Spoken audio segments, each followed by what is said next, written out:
It's a new video for a very interesting manga that you'll like too. If you like this video, you will give it a like and comment, and I will release the next part especially for you. This video is a compilation of 4 previously published parts, plus a 5th part at the end that has not been published separately. Chapter 1.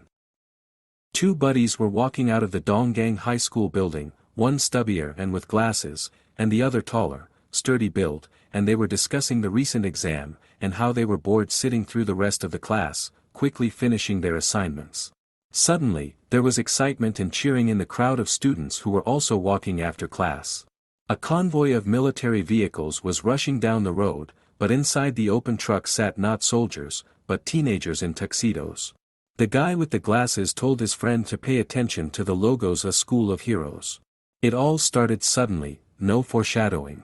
According to scientific facts that came to light later, there was an Earth-like planet in stellar space.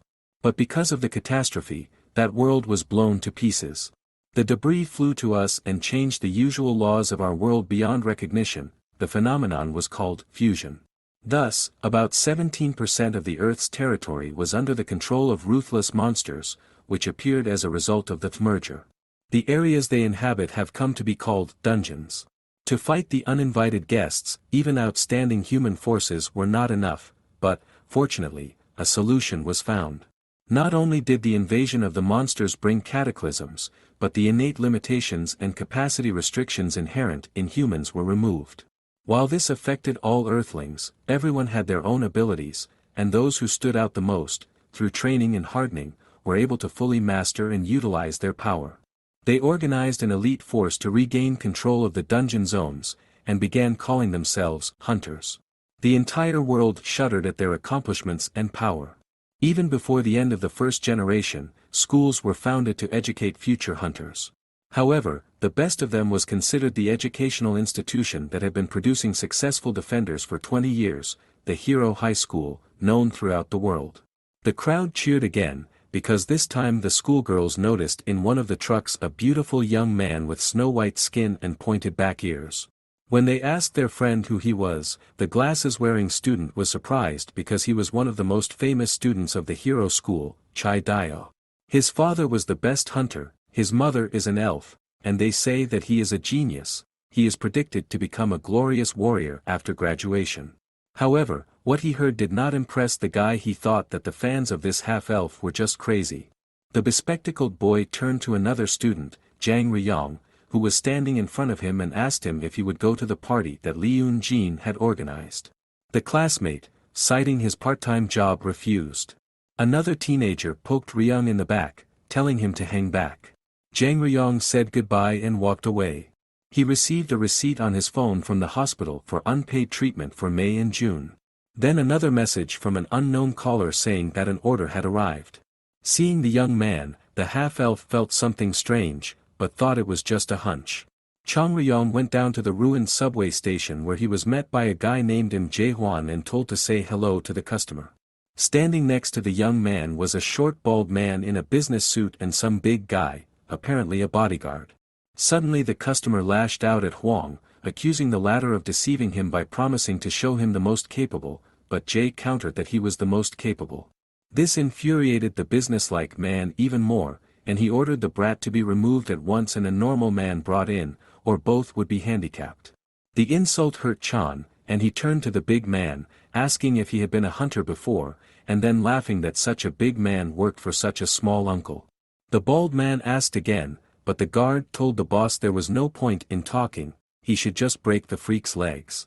Li Pil-gyu, that was the former hunter's name, was a silver-ranked warrior and had cleared 81 dungeons. His boss gave the young man one last chance to ask for forgiveness, but in return, he heard that it would be a cost. They didn't even realize that Chang Ryong had 371 illegally traversed dungeons to his credit, and he himself was already an experienced smuggler at the age of 17. Chapter 2. When the hunters successfully clear the dungeon, they receive very valuable rewards. But before taking out the treasures, they need to be checked, for among these treasures are things with immense power. If they are outside without proper control, they can be used for dangerous purposes. Therefore, the Hunters Association keeps a close eye on this and collects the appropriate tax. But there are also those who break this rule. They bribe hunters who don't want to pay high taxes and sneak the jewels out of the dungeons. If they are not caught, the society might be in chaos, at least that's what the authorities think. That's why they encourage citizens to report smugglers to the association. The bald man suddenly became nervous and asked the broker if he was going to intervene in the emerging conflict. Jae Hwan asked the customer why he was suddenly scared, but he heard threats in response. It turns out that the big guy resigned not because of an injury, but because of the incident of beating up a coworker. Chang Ryong pretended to be surprised by what he heard, but his opponent said it was a minor freak, he was just getting rid of the trash. The young man laughed at Pilgyu for beating up a guy he thought was trash and being proud of it. The boogeyman got tired of listening to the taunts and tried to punch, but Chan dodged it by simply tilting his head. The former hunter got angry and pounced on the guy, but Ryung hit the huge foe right in the head with a powerful leg kick. From there, Lee Pil-gyu just endured blow after blow. He thought he was some cocky kid, but his reflexes and the power of his punches indicated that he was a real professional. Huang reminded the customer that he had promised to show him the most capable one. What he saw amazed the man. Sure, it was obvious that the teenager was a good fighter, but to knock Gyu off balance with a single blow was amazing. Jay smiled, assuming that his interlocutor's bodyguard used to be a tank. The bulging eyes made it clear that the young man was not mistaken. After the fusion, people had acquired skills beyond their capabilities. Each person's physique and abilities are different, so the skills are also different. Hunters are trained individually, depending on their skills. During the mop-up, everyone had their own role, among them were the so-called tanks. They rushed forward and fought monsters personally, their bodies were so strong that they could withstand even a bullet hit. And the strongest tanks could even become a kind of shield that couldn't even withstand aerial bombs. Lee Pil-gyu used his skills to increase the characteristics by several times. He swung around and hit the stone floor with force, creating a wave, but Chan jumped up in time to avoid the attack. Then the big man struck again, breaking through the wall behind the young man. He was laughing now, asking why Ryan wasn't using his tricks now. The boy wasn't an idiot, so he didn't rush into the trap. Huang was surprised by Lee's strength. If his fist reached its target, his opponent wouldn't have a single whole bone left. The broker shouted to Chan to finish faster. If the tank blasted anything else in the room, his paycheck would be cut. The bully chuckled. The young man didn't seem to fully understand his ward situation. Lee suggested that the young man tell Huang that his skills would not be enough to defeat a true professional, but Chan was not about to give up. Because of their superior resilience and endurance, people used to think that tanks are invincible, but this is not true. This class has its own weaknesses and enemies, to cope with which they cannot cope. Those who can concentrate enormous power in one point, for example, a demiurge dealer whose skill surpasses that of tanks by several levels. Chan picked up a piece of metal pipe from the ground and swung it at his opponent, who intended to launch a leaping attack. With a rumbling sound, Lee fell to the ground, unable to even move.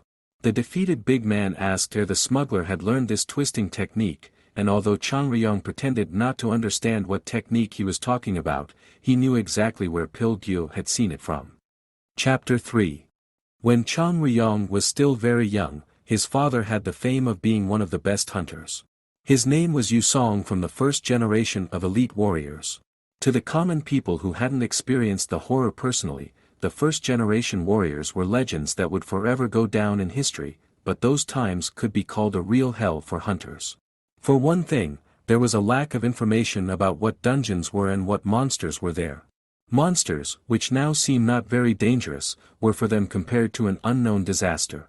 No skills, no normal equipment, no knowledge, and in such a nightmarish environment, the first hunters gave their lives, acting by trial and error, and those who managed to survive, gained experience and achievements for the next generations of defenders.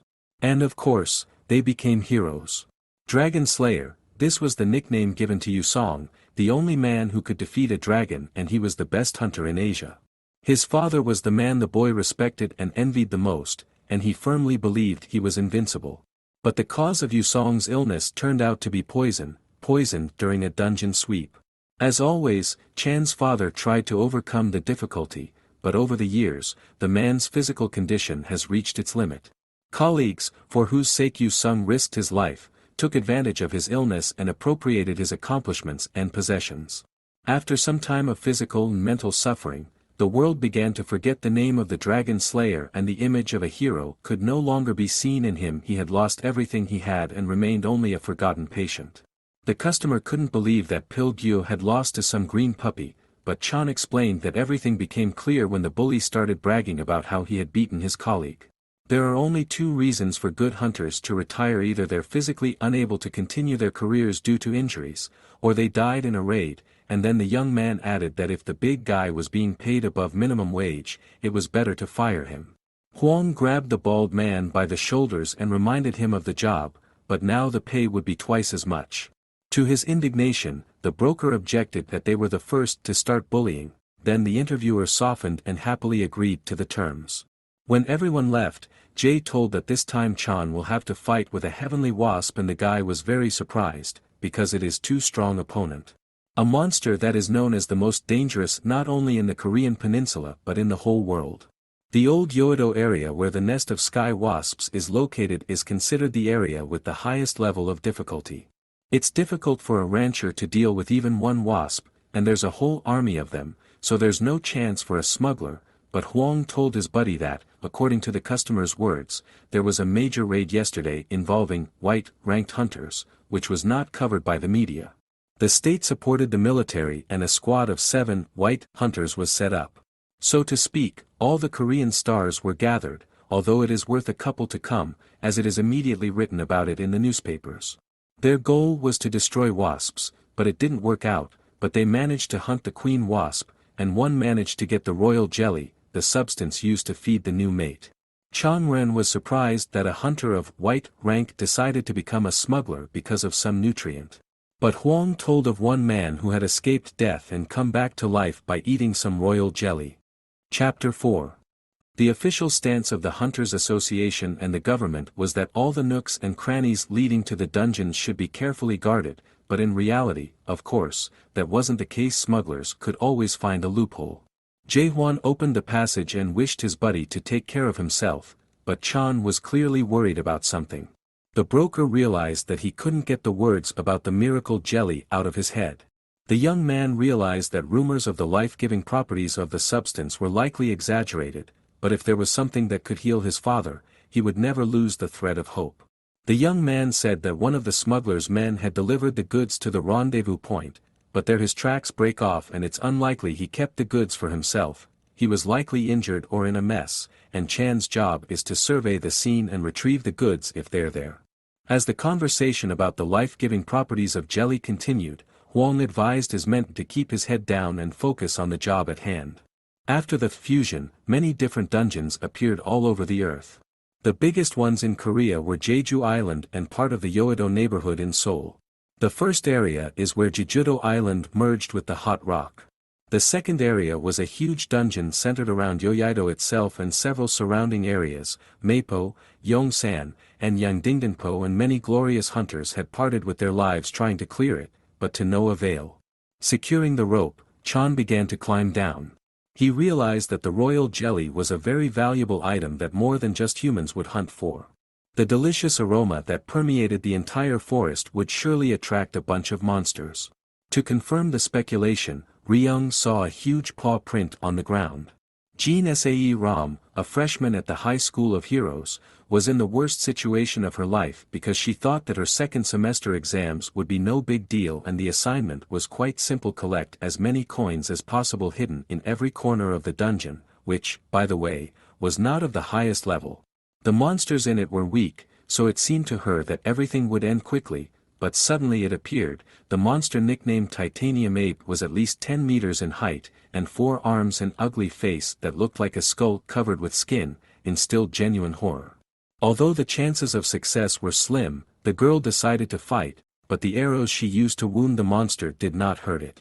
It doesn't even need to dodge or block attacks, as its hide is stronger than the armored vehicle's defense, but she had a trump card up her sleeve. Jean Se-ram's class is Archer Mage and she can apply magic to the tips of her arrows. Right now, she decided to choose Fire Bombardment, a suitable attack for such a strong monster, as long as you hit the target accurately. When the fire had dissipated a bit, Chin saw the monkey sitting in a tree. Trying to resist only made the monster more angry, so it jumped down and chased after the archer. But suddenly, the monster fell. Chang Ryong landed gracefully on the ground, holding a metal battle pole, seemingly solving the problem with the Titan monkey. Chapter 5. Chan examined the fallen monster and concluded that the blow had struck its chin, but it was not enough. The ape began to rise to its feet. The young man grabbed some kind of pistol-like instrument from his holster and ran to meet the monster. When he got close enough, he shouted to the girl to bury her eyes and activated the device. A bright flash of light was accompanied by a loud sound, a stun torch. The item was made from the scales of a deep-sea fish, and it's amazing, what can't be said for the price. Disarming function had once won the love of many hunters. However, unskillful use has caused many to lose their eyesight, so making and possessing a torch is considered illegal. Ryong often compared smugglers to cockroaches. If you climb everywhere, you'll get swatted one day, so he tried not to help or fight the hunters, and his main tactic he used this time too was to flee. Chin was surprised that the young man who was ahead suddenly disappeared somewhere. But the fugitive himself interrupted her thoughts and jumped on the pursuer from a tree and pressed her to the ground, asking her why she was running after him. The girl said she just wanted to thank her mentor, but Chan didn't believe her. Then she said she knew who the guy was, so she wanted to hire him for money. Ryung didn't want to listen, and then Jin Se told her about the 50 million won reward for denouncing the smuggler, and the 450 million won reward for the prisoner. Even if she caught 5 of them, it wouldn't be enough money for this thing and showed and kills blood medallion, but the archer promised that it was just an advance payment, and if the young man helped pass the exam, he would get even more. Suddenly, they heard a stomping sound and turned around to see a monkey coming at them at a great speed, glaring with bloodshot eyes. A huge shock wave threw the boys into the air. In flight, Chang threw his pole to the new acquaintance and ordered to repeat the trick with the explosion, only instead of arrows to use his weapon. Chin Sae was in a panic. She had only a quarter of magic left. With such a reserve, such a huge monster cannot hurt. The boy asked to solve this problem quickly. He couldn't last long with his bare hands. The girl threw him a charged pole and decided to run away while the monster was distracted. Chan was disappointed, but he knew something, the thing they always tell the students of the High School of Heroes in battle: strength is not as important as the right timing and the feeling to hit the target accurately. In other words, the senses and abilities inherent in every professional hunter. In confirmation of these words, the young man struck exactly at the junction of the Titan monkey's head and neck. The blow was so powerful that the monster was left with a fiery mark from the pole. Chapter 6. Since she was a child, Jin Sae Ram could get anything she wanted. The president of South Korea's largest company, the Chinsun Group, married a member of the elf race, and as a result of this marriage, they had a half-elf daughter. Chin was eager to become a hunter, but the elves' excessive demands and arrogance prevented her from realizing her dream. The instructor did not see potential in her, as she was not a pure-blooded representative of the magical race. The calculation was only for average performance, which for a human would be a real praise. The teacher did not see any ability in her and advised her to abandon the idea, because skills do not fall from the sky, and it was impossible to buy them with money or influence. Chang Ren was horrified to find that his glasses had shattered in the collision with the monster. Huang had warned that such an item couldn't be bought in a store. There were 5 kinds of spells cast on them, including facial recognition interference and voice alteration. Jin Sae watched her savior's nonchalance in amazement and couldn't believe that her peer could do such a thing. Coming to her senses, the girl asked if he was a student at their hero high school. The young man called the assumption nonsense and demanded the promised payment. Chin held out the locket to him. She then said that the tuition fees for institutions that train future hunters were high, so she would be happy to help, but Chin objected that he did not attend such places. The elfess lost her temper. She could not believe that a self-taught student could master such techniques, master the sense of time and speed. Then he threw Donggang High School's student ID card in her face. This calmed Jean down, but the guy demanded her ticket in return. After studying the document, he put it in his pocket, and responded to her indignation by saying that she should get everything she was promised before she changed her mind. Chan then pulled out his phone and took selfies with his new acquaintance. He did it for assurance, because accomplice smugglers get the same punishment, and the photo would serve as excellent proof. At that moment, Jean Seiram realized that she was dealing with someone more dangerous than she had imagined, but it was too late. Chapter 7. Chang Ryong opened the calculator and began to calculate. The girl asked why he was doing it now, to which the young man replied that he needed to figure out how much his services would cost and asked for a more specific explanation of what needed to be done. Qin said that there were coins hidden throughout the dungeon that needed to be collected. She had already found one more to go, and the test would be completed, but to complete it, she needed to find a cube with the image of these coins. Touching it would confirm her identity, and now it was necessary to go to the ruined shopping center Eugene. Ryung realized that the girl met the monster for a reason. Apparently, he was attracted by the smell of royal jelly, which should just be in the building. Qin was dumbfounded. She knew that royal jelly was produced by only one creature, heavenly wasps. The guy reminded her that she was going to go there in person, so seeing her scared face, he asked if there were any other places where the coins could be hidden, and Sae Ram replied with horror that there were places, but there were no more coins left. After thinking it over, Chan said he would just get her the coin and quietly leave. That's how he works, and then inquired about the price of the matter. 950 million won was all the money the elf had at her disposal right now, and added that if more was needed, it would have to wait a little longer, but the young man said that would be enough for now. They ran, but Jean Sae could hardly keep up with her savior. When the moment was right, she asked him if he had never studied anywhere. He replied that he had almost no one, but the next second he ordered her to stop. There were two creepy monsters ahead. It was true that Changren had not attended any special training schools. He had acquired all his skills through experience, fighting with his bare hands, but he had watched his father's techniques as a child and had learned 3 basic techniques. The first technique is the needle, which mobilizes strength, speed, body weight and directs it all to the opponent's weak point, and although it seems easy, it is actually very difficult to execute.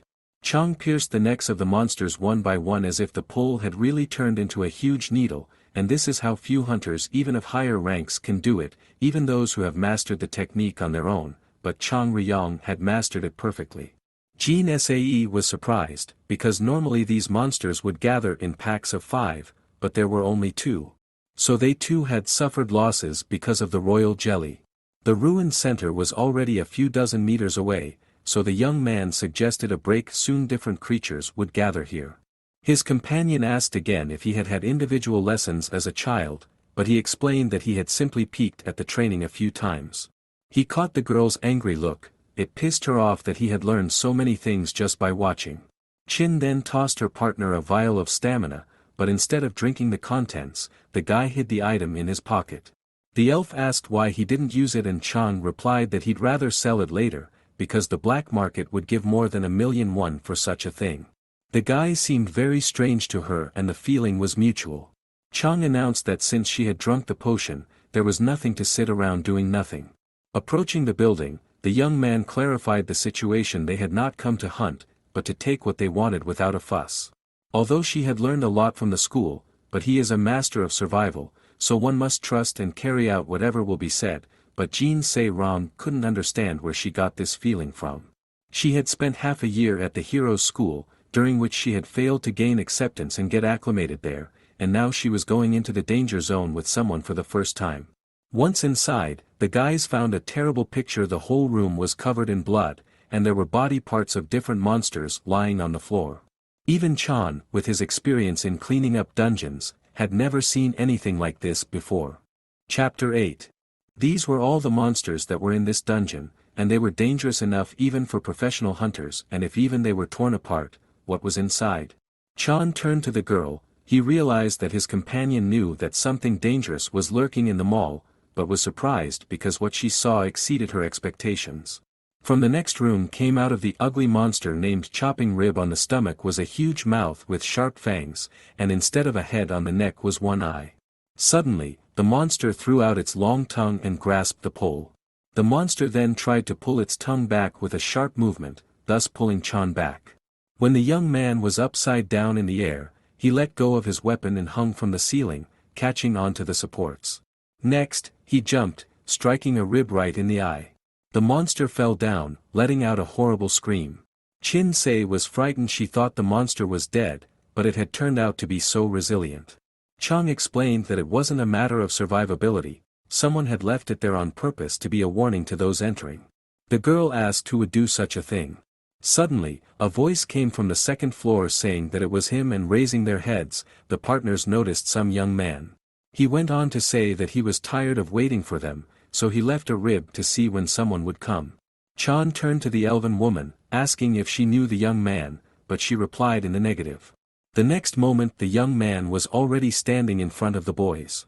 He said that he regretted that they would die in such a place, and it became obvious that this was not just a hunter, but a villain who wanted to kill Chan to get his hands on the royal jelly. The bandit didn't deny it. He happened to know that his colleague had taken something valuable out of the dungeon and he wanted to attack Chan on the way back, but things didn't go according to plan. But then the bandit found this building and there was definitely something valuable to hide here. Chang Ren realized that the communicator wasn't missing because of his injury, and now he would have to kill the man. But he didn't even need to fight the enemy to realize that he was facing a real hunter of the highest ranks, much different from the rabble he had met before. The smuggler ordered Jin Se to find the coin as quickly as possible and leave while he distracted the enemy. The elfess was scared for her new friend, but he said her presence wouldn't change anything and shouted to run away. Meanwhile, the bandit had already prepared for battle and launched a katana attack, but Chan blocked the blow with his pole. Another series of clashes failed to result in success.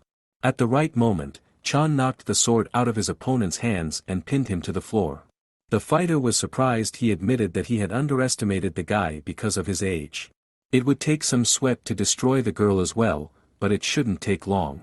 A figure dressed in a black suit appeared in front of Chan, a golden-ranked hunter, Yang Du-kyung, who had decided to use the equipment. Chapter 9. Huang made himself a cup of noodles. He was still looking at the big man Pil-gyu, who was still unconscious. Jay had said that he had lost not because he was stupid, but because he deserved to lose, but then concluded that Gyu was a little dumb after all.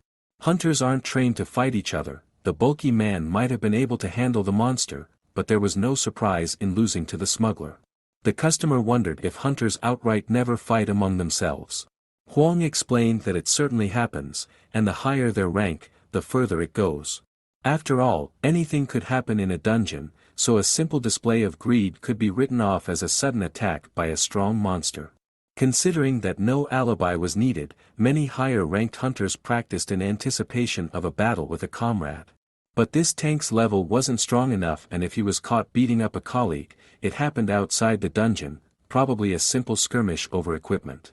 The customer interjected, but Huang replied that there was nothing strange about that assumption, the equipment that hunters use to fight monsters.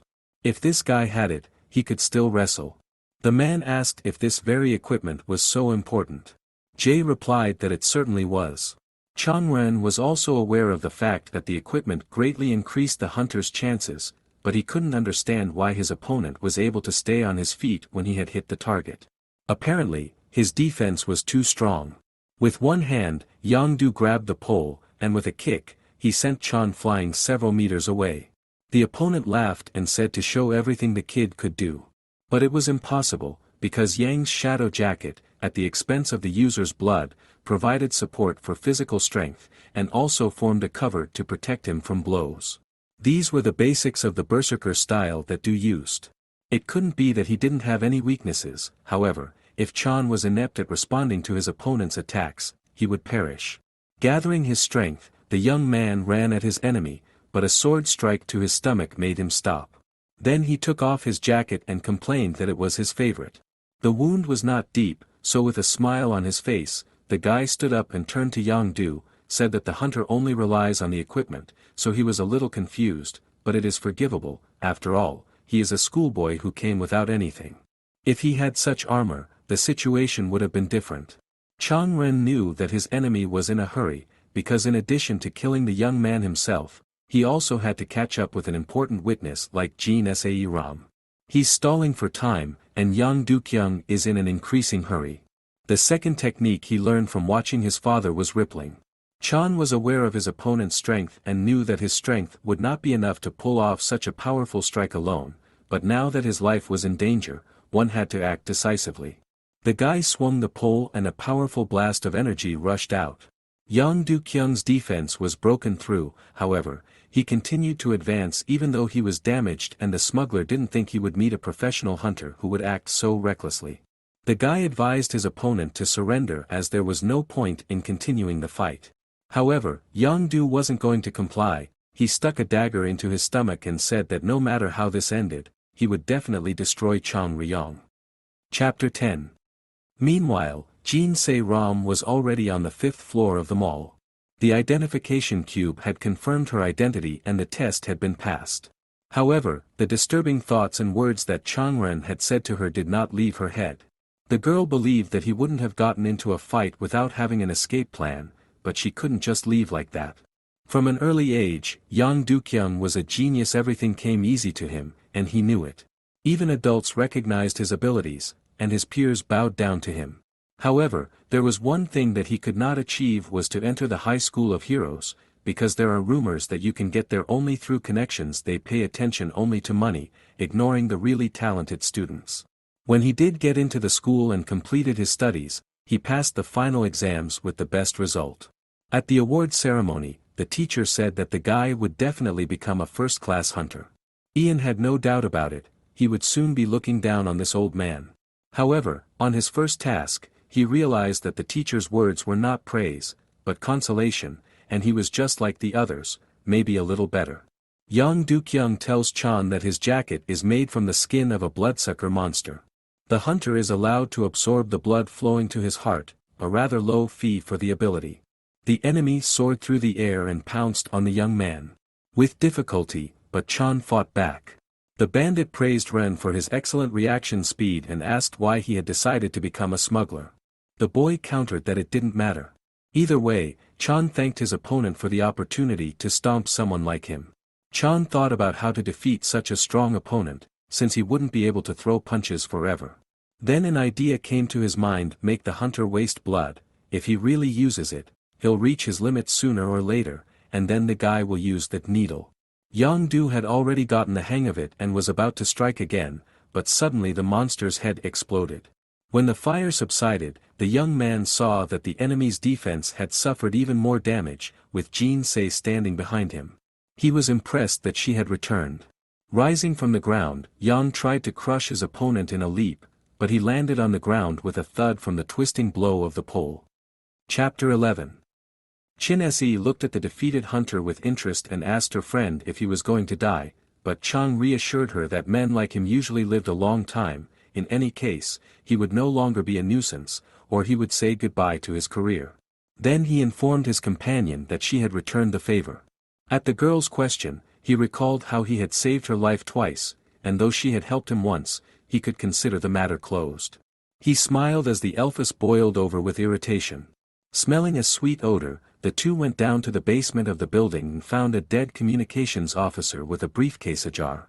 Unlocking the case, they saw a flask with a lozenge-shaped object that emitted a sweet odor. The odor was very acrid and so wonderful that it could make one forget one's thoughts. Recovering, Chan slammed the lid shut and said he had to leave before more monsters came. Returning to the first floor, the friends didn't find Jan on the floor, but he soon showed up himself, shouting that he had memorized their faces and would surely get his revenge.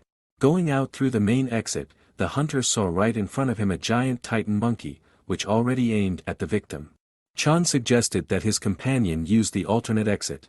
When they reached one of the hills, Chan began to say goodbye and thanked the girl for her help and rejoiced that they had succeeded in achieving their goals. As they left, he reminded her of the bank transfer and confidentiality. But suddenly Chin called out to him, asking what he thought about meeting again, and the boy looked at the elf with surprise. Jae-hwan greeted his ward with joy. Inspecting the royal jelly, he praised Chan for his quality work, but noticed his drooping state. He asked if it was because of the hunter who had died in battle with him, but the smuggler countered that that hunter had not died because of him, so there was no blame on him. The young man asked if he could take the 2 sacks that were in the same case. Huang reminded him of the rule: anything not related to the order could be kept, so as long as it wasn't royal jelly, Chan could do what he wanted. Jae wondered what kind of kid would eat that jelly, and Chan was surprised to hear about the kid. Huang then revealed that while the jelly can be used to bring back life, it has more valuable properties. It can expand the abilities of whoever eats it, but it's best to do so when the child is young, and it's definitely not to be wasted on the hopeless. The child must be at least a student of the School of Heroes. Stepping out of the subway, Chan remembered the words Jean Se had said. The girl had said that they would meet again soon, because every year the hero school held an entrance exam for all comers, and the boy had a good chance of passing the exams, even though it accepted a maximum of 2 applicants. Chin suggested that he join her at the Hero High School. Chapter 12. A hunter can't mop up dungeons alone. No matter what talents he possesses, it is almost impossible to cope with the constant waves of monsters alone. That's why you need a team, where everyone fulfills their role according to their skills, thus they make up for each other's shortcomings and overcome obstacles. This is what dungeon mopping is all about. Chin continued to explain that every year in the School of Heroes create factions. Chan didn't understand. He thought it was when you pick a side and fight the other, but the elfess countered that they wouldn't do such childish nonsense there. There are 2 factions in her school, led by students who are in the top 3. Now Chan understood why Jean Se was taking the test alone. The teams were recruited from members of the factions, and she was not a member of more than one. The young man asked if the teachers didn't say anything, but the elfess said nothing at all. She explained that finding a team depended on the students' abilities. Ren tried to say something, but remained silent, and the girl understood what he wanted to say. She doesn't have enough abilities. She knows that she is unlikely to be an excellent student, but she doesn't study so badly that she can't get into a team. However, teams are also made by students who are not in any of the factions. As she said earlier, they are run by 2 of the best students, and the leader of the first one dislikes her, though she doesn't show it outwardly. He just weaves intrigues and does everything to keep Chin away from the teams. She's hanging in there now, but she won't be able to stand on her own in her senior year.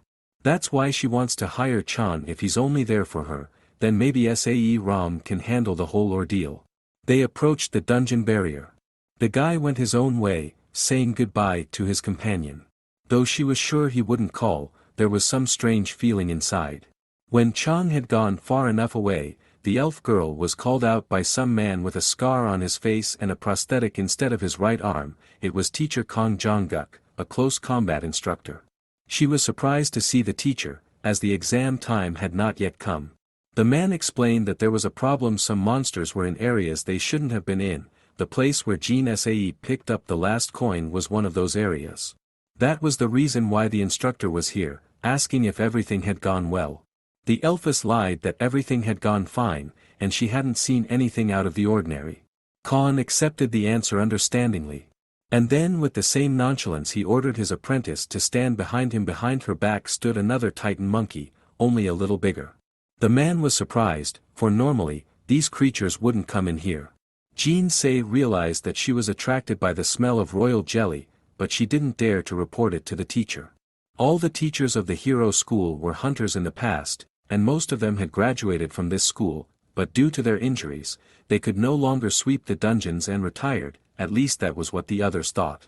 Kong Jeongguk toppled the giant ape to the ground with a powerful jumping kick. Its head was charred and smoking from his ability. As a result of the attack, the instructor's iron arm melted. Tyranny Fighter, this was his nickname when he was not even 30 yet. Being a ranker, he didn't care about other people's opinion because he was a hero himself and trained the future ones. Soon both of them reached the training camp of the School of Heroes, where 2 students, apparently a mage and a tank, were discussing what would happen to those who signaled for help. The one sitting on the ground said they would probably be retaken. The tank said that such weaklings didn't belong here, and when he saw Jean Se, he said that one of them was coming.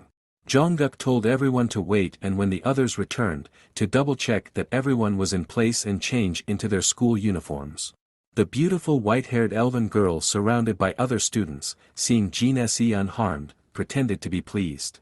But the archer didn't believe the girl's sincerity, to which the latter objected that these words were even hurtful. Chapter 13. 6 years ago, when Jean Se was only 11 years old, she was learning the art of magic with an instructor who was also her uncle, Zekesarm. Each lesson was given to the girl with great difficulty. Each time creating a fireball was accompanied by a hellish pain in her hand. But in parallel with her was a white-haired elf girl named Anisha. Her teachers marveled at her abilities. Every spell was easy for her, and although she was also a half-blood, Zeke believed her abilities were greater than some of the purebloods of their race.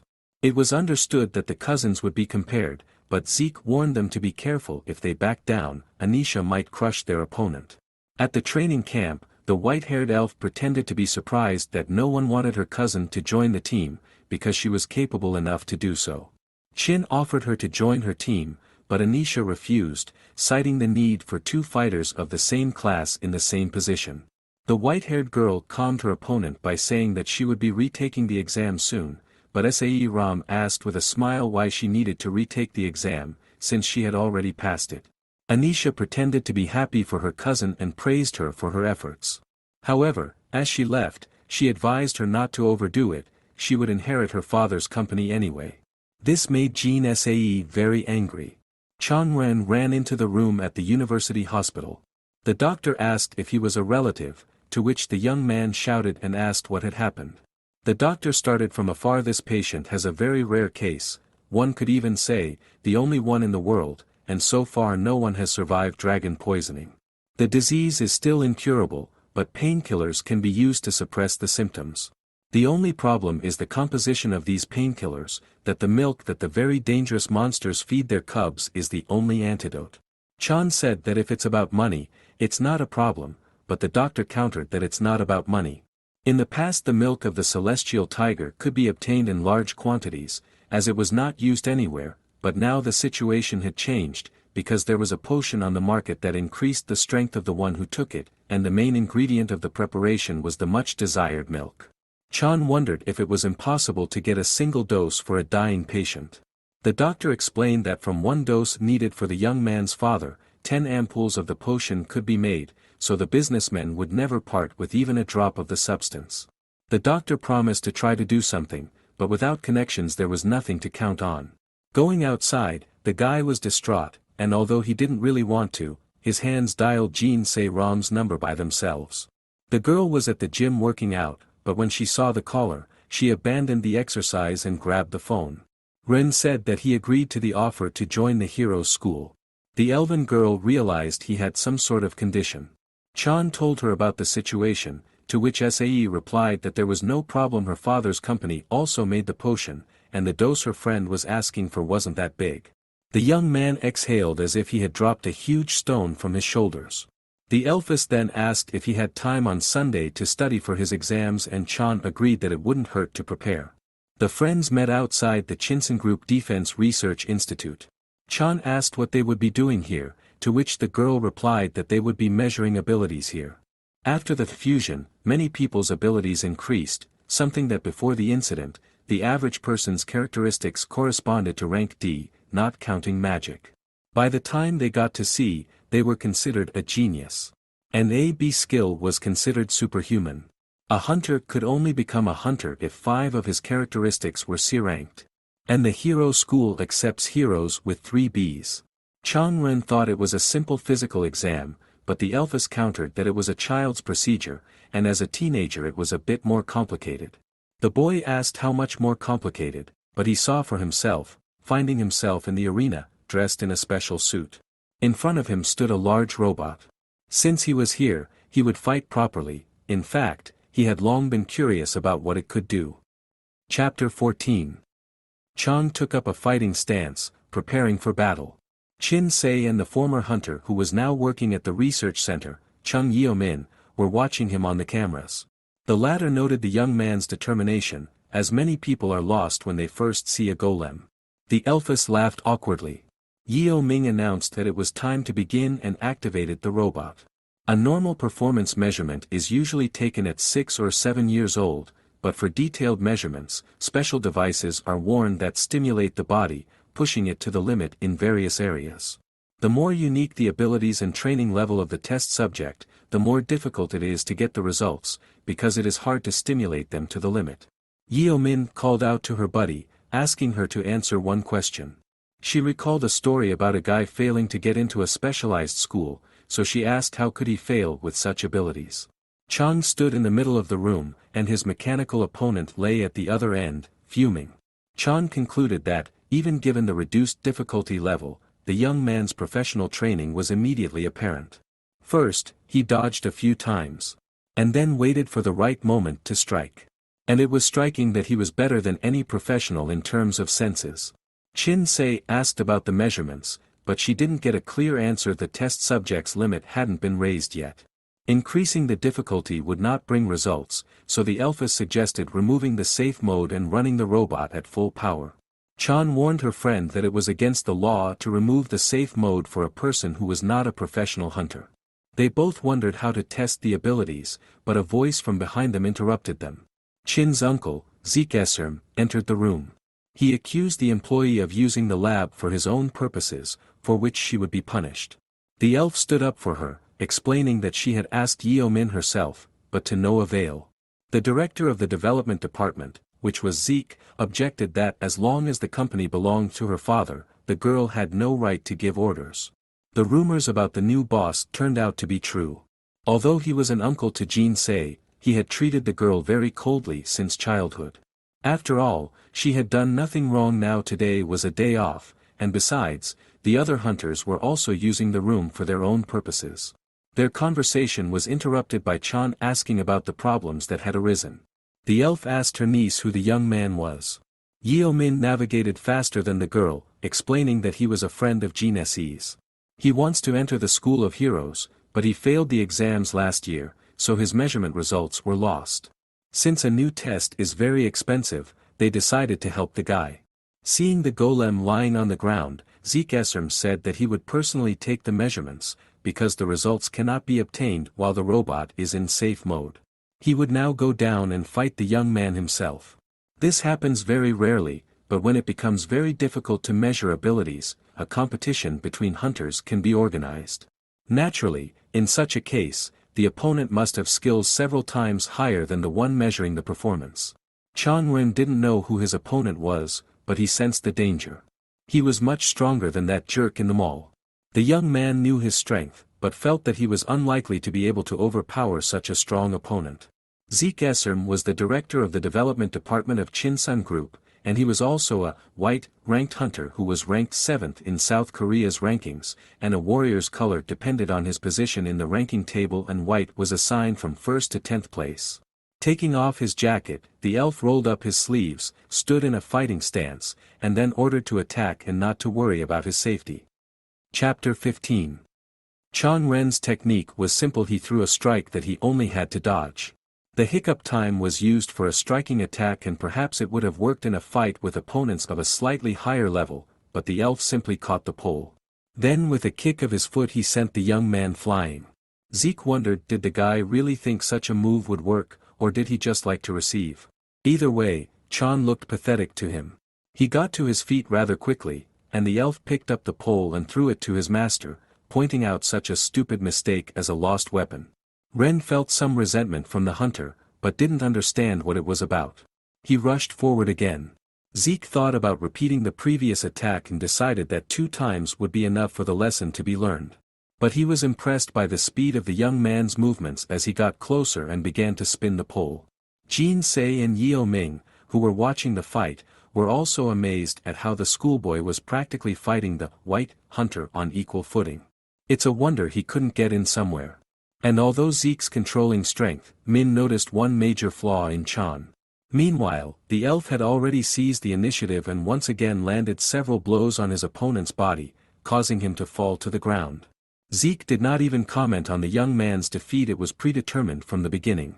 Only the process that led to this defeat looked pathetic. Yeo Ming shared her observations with Jin-sei. Her friend lacked basic knowledge. His abilities and senses are excellent, but basic skills like attack and defense are lame. It's obvious that there was no initial training. The girl herself was disappointed. With his abilities he could have been much stronger with basic training. As he left, the elf stated that he had seen many guys like Chan, with unique abilities, who didn't put an ounce of effort into developing them.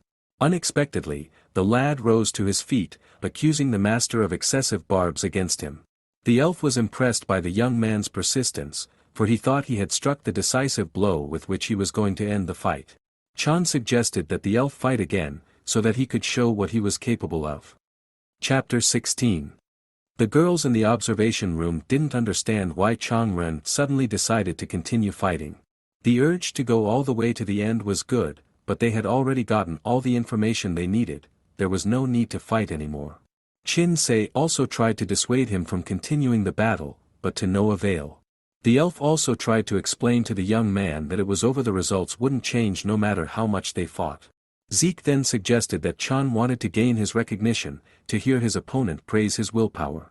But the boy countered that he was just a little angry at the end of the fight, because he hadn't managed to land a single blow. In fact, he had another reason: he had achieved everything on his own without training and basic preparation. By trial and error and fighting monsters in the dungeons. Chan looked with pity at all those people who thought they were hunters, but ran away when they met a really strong monster, or killed their comrades because of equipment. But this elf was different. This was the first time he had met someone other than his father that he could call a true professional warrior. This time Zeke was determined to correct his mistake and stomp his opponent so fast that he didn't even have time to be angry. Chan was ready for another round. Chin-se noticed that he had taken up a stance she hadn't seen before. It was his father's stance. At first glance it seemed clumsy to the white hunter, definitely not for pole fighting. However, when Ren began to move, it felt like there was another person in the arena instead of him. Although his movements were clumsy, they were all quick and without a hitch. The elf dodged attacks with ease, but was staggered as he was unable to launch a counter-attack. In an instant, both jumped upwards. The master decided to take a moment while landing, and knocked the young man to the ground. Lying on the ground, Chan laughed. Although he had lost the battle, it wasn't bad for a self-taught student. The elf told him that he could have won if he'd kept it up, but went back to those stupid pole holds, then asked if he wanted to boost his self-esteem by doing so. The young man replied that no, that he had simply reached his limit. All the moves he knew ended there.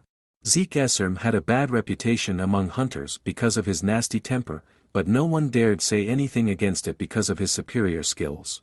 A white-ranked Voni, of which there are only 10 in the country, and the best healer. Chin-se ran out into the arena, calling out to her uncle, and he leaned over Chan's body and ordered her to be quiet.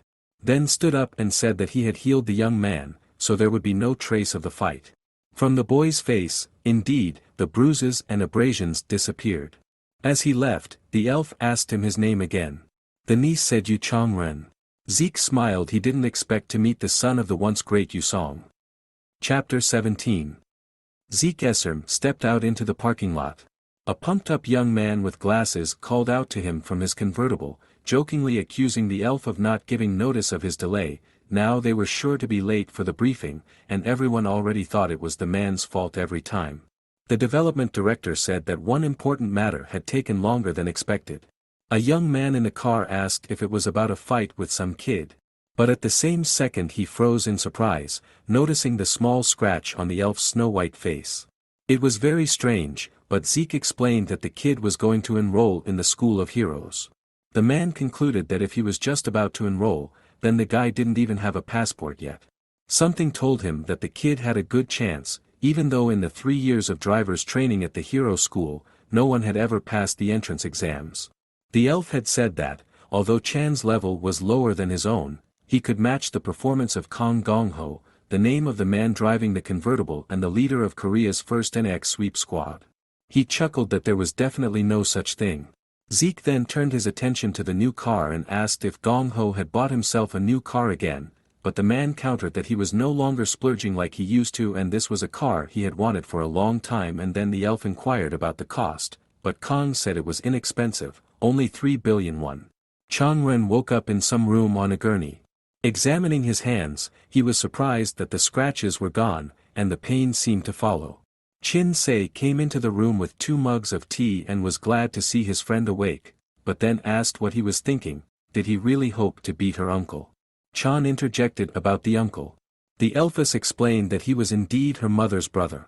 Now the young man understood why Zeke was bullying him. Some guy had shown up who probably just wanted to take advantage of a naive girl. The elf was just worried about his niece. Chin argued that it couldn't be because Uncle Zeke had always been very strict, but their conversation was interrupted by Yeomin walking in. She inquired about the fighter's health. Chang replied that he felt fine. The employee boasted that her boss was the world's best healer. The boy choked up at what he heard. The elf was so good at fighting, and that wasn't even his specialty. Yeo Ming said that the measurement results were also excellent and gave him a clipboard. Jean Sae was happy when she saw the results, but when she heard that her friend wasn't happy, she got angry. She called him an idiot and told him to shut up. The prerequisite for becoming a hunter is B rank and above. But there must be a balance. Even if dexterity is high, but it doesn't match health, it's useless. If only muscles are developed, they will not be able to pull the other abilities. Those who have 3 C ranks at once are 1 in 10,000. Those with 3 B ranks are 1 in 500,000. They can even fight alone or become a top-ranked hunter. Chang Ren had 2 A rank and 1 B rank. Spitting on the balance was just crazy ability. Yeo Ming told him that even Zeke didn't have a single A ability out of those 3. She explained that the stats reflect innate potential, not current skills. Even if you have all the top-level abilities but don't progress and improve, there would be no difference from D. Other factors are also very important, for example, whether the specialty you are mastering suits you. Then, hinting at Jean Sae, Min added that there are some hunters who fill in the gaps in their abilities with endless training. Chang Ren was grateful for the explanation, but said that he didn't understand anything about it. It's just that he has an acquaintance whose level he still lacks a lot. The girls inquired who it was, since hunters with such power were rare, and assumed he was a very famous person. The young man embarrassedly confirmed their guess. He and Jean Se had already said goodbye, arranging to meet up next weekend. But Yeo Min stopped her friend and asked if she wanted to stop by the production department, as she hadn't been to the center for a long time. She said that she didn't have any special friends there, and her uncle wouldn't let her go. However, with a smile on her face, the ex-hunter said that Zeke had already given her permission, ordering her to take Chan to the production department when he woke up, and to tell the manager that he was his guest. Chin Se was very surprised and asked when he had said that. When the elf was leaving, he gave this order and said that he should find the guy a suitable weapon, no matter how much it cost. Chapter 18. Every hunter's dream is to have highly effective weapons and armor. Even if they have outstanding abilities, quality equipment provides high support to the wearer. Therefore, as a hunter's level increases, suitable armor is needed to maintain that level. Chang Ren still didn't understand why he needed to buy equipment items. Didn't the school give out everything he needed? Jean Se slapped her forehead and explained that this would be the case if it were a regular school. They issued equipment according to the standards so that there would be no discrimination between students. Yeo Ming continued that it's different at the hero school, where the ability level is taken into account, so each student has to choose their own equipment. Chan suggested that in that case, those who were born into wealthy families were in the most favorable position. The girl didn't deny it, but explained that there was another way to get good equipment. Most high school hero students will become better hunters or ranchers in the future, so there will be those who want to invest in those abilities. If a teenager manages to pass the entrance exams, he starts to receive different offers from businesses and just rich people. And after graduation, such students pay part of their fees or sign a contract, becoming an advertising face. For example, Yeo Min herself received a scholarship from the Chinsun Group, and even after retirement, she is guaranteed a research position. In short, going to a hero school is a very lucrative thing. However, you have to get in there first. The degree of difficulty of the transfer tests is much higher than the simple entrance exams. Everyone is doing their best to prepare the equipment, and Zeke Esserm himself ordered to give it to Chan. He has already arranged everything, all he has to do is go down to the workshop. Yeo Min then said she had to run, wishing the young man good luck. She sincerely hoped he would enroll. The two friends walked to the elevator and Jean Sae explained that it didn't matter how much money you spent on a weapon, what mattered was who made it. Chinsun Group is one of the best manufacturers, known all over the world. Although, in principle, for that price, everything everywhere else would be of about the same quality. They descended into a huge forge, which, incidentally, was a dungeon not long ago, and was called Boiling Abyss. Suddenly there was a rumble of footsteps behind them, and soon Chan saw a huge monster, but for some reason clothed, and with a mechanical arm. The one-eyed monster complained that Zeke had dared to wake him up over the weekend. The young man prepared to fight, but the elf stopped him, explaining that he was the head of the production department named Arjesh Thunderhammer. Once upon a time, he had even obtained citizenship of the Republic of Korea in a simplified manner. Arjesh laughed at the word manager. To people, he is always a disgusting monster as well. Then he looked at the guests and asked who the elf had warned him about the boy or his niece. Sae Ram replied that they were supposed to send a video with the indicators, but Hammer objected that he didn't know about any video, and, in fact, all this was being handled by the employees who had the day off. The girl was upset, but the supervisor said it wasn't a big deal if Zeke said to help in person, then he could check on the guy himself. Then turned directly to Chan, asking if the main weapon in the pouch behind his back, and the young man answered in the affirmative. Then Arjesh stood up and said, "Try to catch him." Chin asked confusedly what that meant, to which Hammer replied that in their tribe it was a normal procedure. All the more reason he wasn't going to work up a sweat for someone whose abilities he didn't even know about. Then looked the smuggler in the eye and noticed the look in his eyes. He was definitely familiar with hunting. Sae Ram tried to stop her friend, but Chan said it was long past time to remember he wouldn't refuse such offers.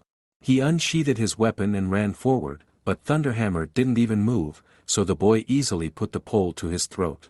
Arjesh's face was astonished and he asked excitedly where Chan had gotten the pole. Chapter 19. Chang Ren didn't expect this after all. He had made a precise strike with the needle technique.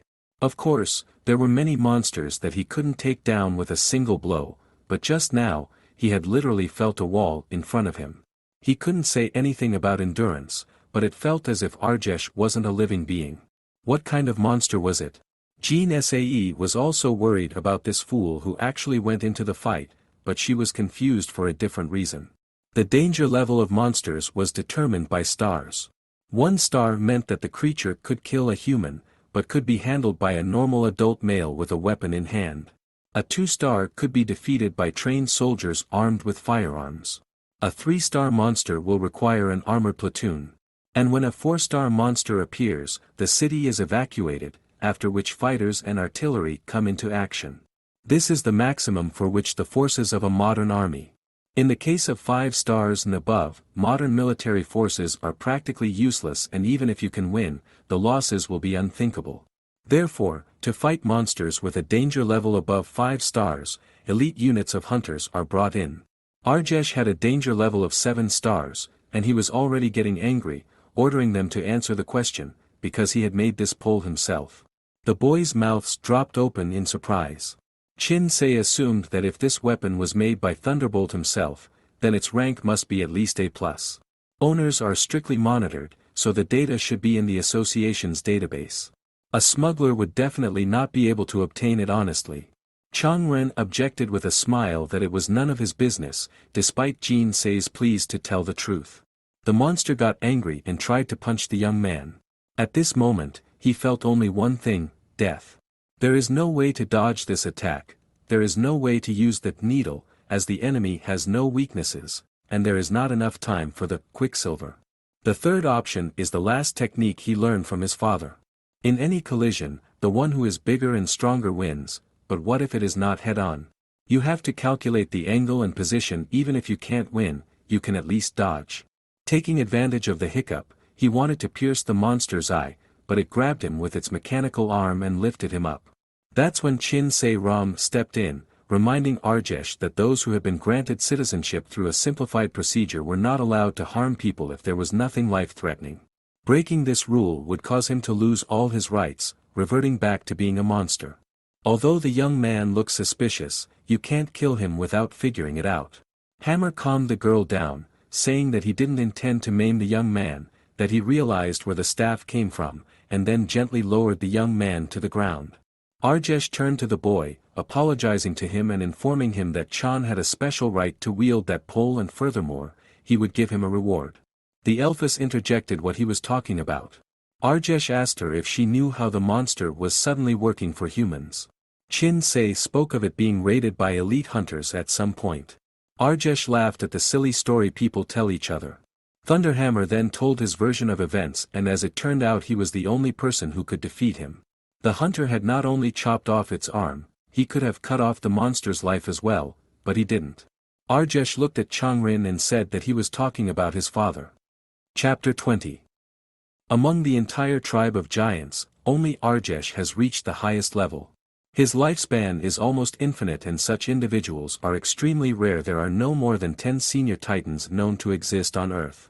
Even in physical terms they are almost impossible to surpass, but the main ability they possess is blacksmithing. The innate talent of this tribe is to create artifacts with special properties. Only the oldest titans and dwarves can boast of such skills.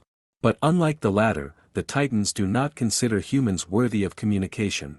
30 years ago, an attempt was made to capture Arjesh, and the 9th Special Hunter Squad was sent on a mission, a first-class organization that could boast of its achievements in clearing dungeons.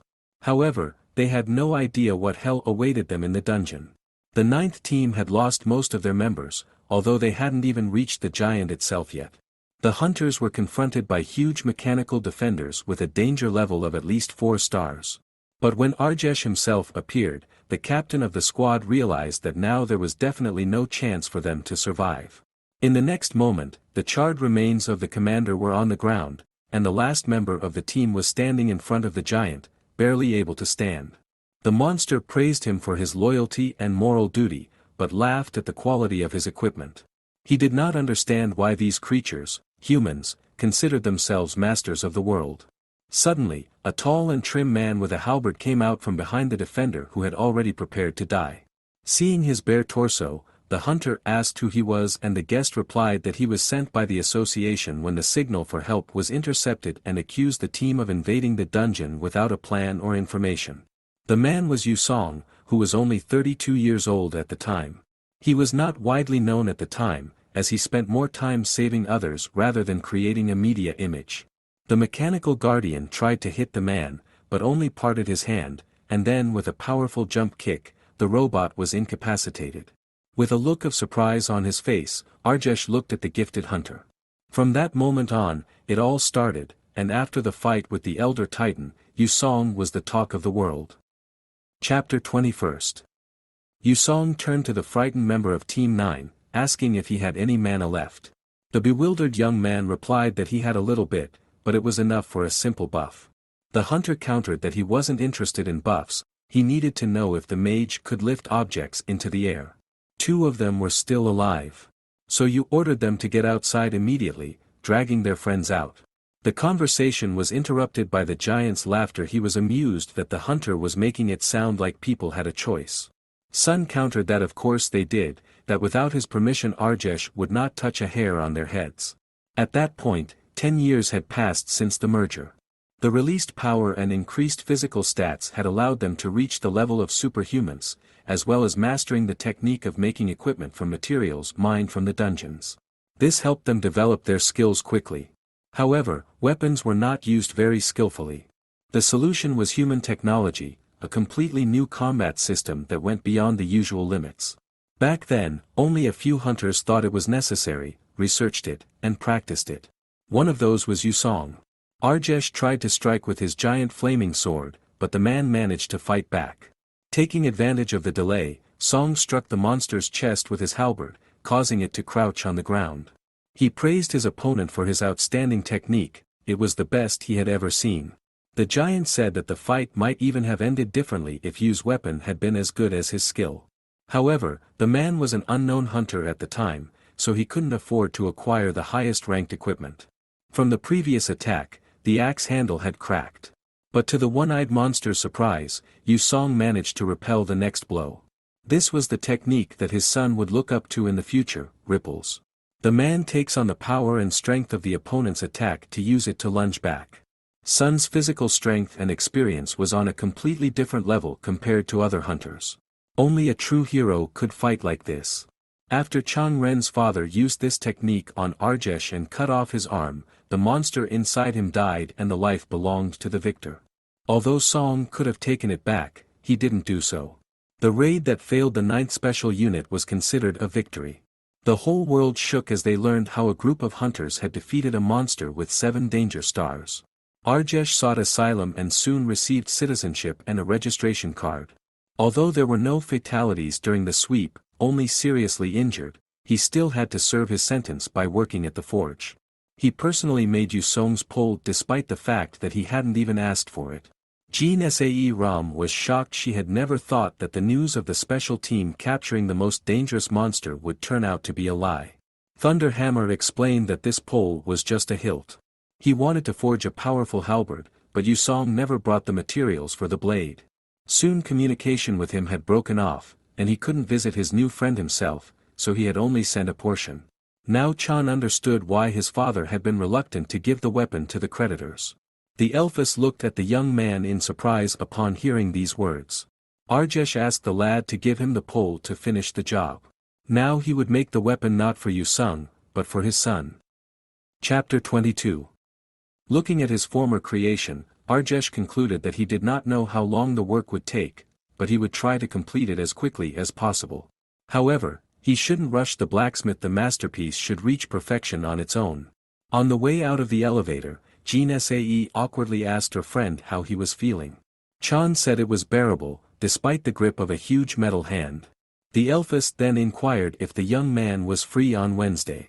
If so, he could study for a written exam and take a practice test at the same time, and the lad agreed. Sae Ram said that his father seemed to be an outstanding hunter. She had never thought that that raid had been accomplished thanks to one man. The girl gently asked what was wrong with him now and reminded him that Yusong was undergoing heavy treatment. Changren's face drooped slightly as he heard this and said he had to go, asking for a ride. He wanted to walk and think about life. On the way, the elven woman read an article about that very case, reclining in the luxurious leather seats of her limousine. If Arjesh was telling the truth, then those 5 legendary hunters of the special unit had taken credit for Yusong's actions, and the giant had no reason to lie.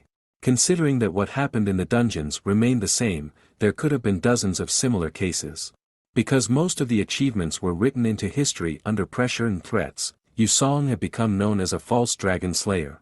But Jean Sae assumed that everything must have come out when he got injured and went to the hospital. To prove her point, she came across an article that questioned the words of the 5 hunters and called Yusong the real hero. Suddenly, she received a message on her phone with a report card for her sophomore midterm exams. In the teacher's room of the hero's high school, a girl named Jo Se apologized to Kang Jong-guk that he can't even have a normal weekend because of her. The man calmed her down by saying that he couldn't refuse to help her and that he was going to check the grades of the freshmen. Cho was pleased that everything had gone well. Both the students' exams and her first days as a classroom teacher were much better than when she was a student. When she saw the results, she asked if the teacher knew that this particular student would be the first place winner. Jeongguk said that such a result was hard to predict. Opening the tab, Jean Sae couldn't believe her eyes. There were currently 3 students in the first year who were considered geniuses. Unexpectedly, all 3 were of mixed blood. The first one, Choi Dia, has impeccable swordsmanship skills inherited from his father, a white, ranked hunter, as well as magical powers inherited from his elf mother. The second, Anisha Esserm, has a level of skills that even a pureblood elf would envy, and in the future she will probably become one of the best warriors. And the third one is a healthy Tyr Belkason, a child, who was the result of the union of a human and a dwarf. He had inherited strength and stamina from the latter, and flexibility and agility from humans, and was now a rising star with the best physique not only in the hero school, but also in the world, and a student who had won first place in the exam. Cho Sae said that she didn't doubt the young man's abilities by any means, but usually, the first places were taken by the leaders.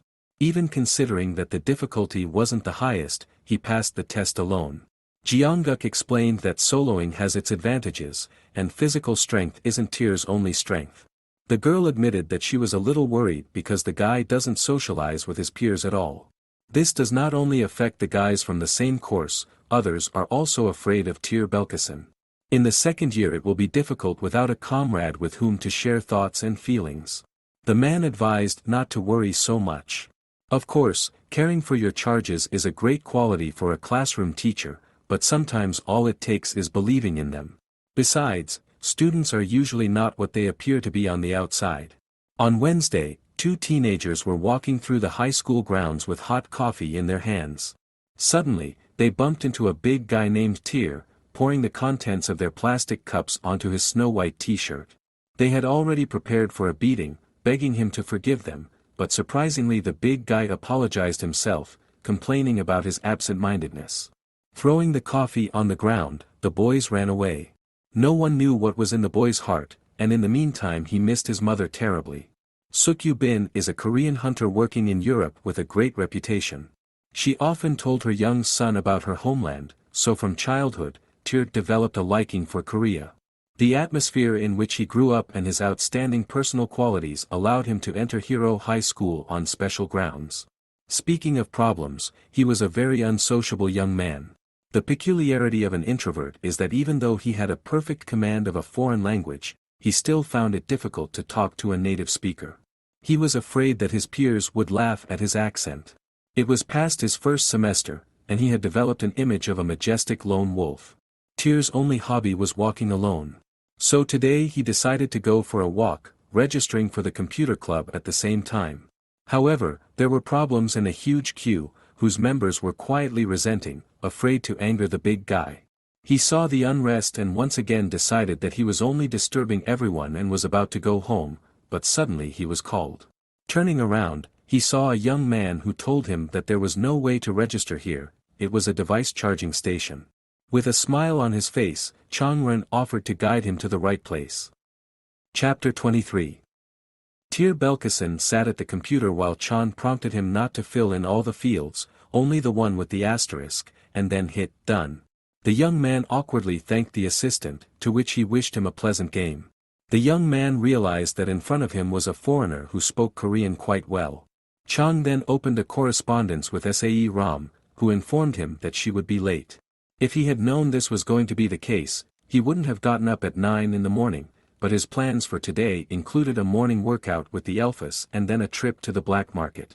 Although Huang had allowed him to take the strange black octahedrons that were in bags next to the royal jelly, selling items related to heavenly wasps now was tantamount to suicide. However, it was possible to get a round sum of money for the Skill Blood Medallion that was obtained as a reward for helping with the exam. One of the 3 scourges that had struck the Inger jungle was a huge serpent named Skill. For the past few decades, many different special forces had tried to destroy the monster, but all attempts were unsuccessful. All that was recovered were a few broken scales and some blood. That's why this medallion is so valuable. Suddenly his thoughts were interrupted by the excited voice of the big man Tyr, who asked if he could sit down next to him, because there were no other seats left. Chan did not object, explaining that no one would come to him anyway. Chan saw that the new acquaintance was playing Heroes of Chaos and surprisingly they were about the same level, so Chan offered to play together. Belkacem agreed, considering he always played alone at home. In the center of Seoul, there are some ruined places called scars. During the merger, almost the entire capital was destroyed, but most of it has been rebuilt, except for the areas close to the dungeons. The space between the wall guarding the dungeons and the city softens the blow considerably. Evacuations are only declared when monsters get over it, but there hasn't been a single attempt to breach it in the last 20 years. The gates of the wall opened, and a vehicle for transporting small to medium-sized monsters drove into the city. The driver grumbled that his so-called co-workers were making millions working as hunters and he was getting pennies for driving. His partner asked him to stop whining. He himself knows he won't get more than the association. The man countered that he wasn't whining, just a little resentful. Suddenly a noise was heard from the trailer.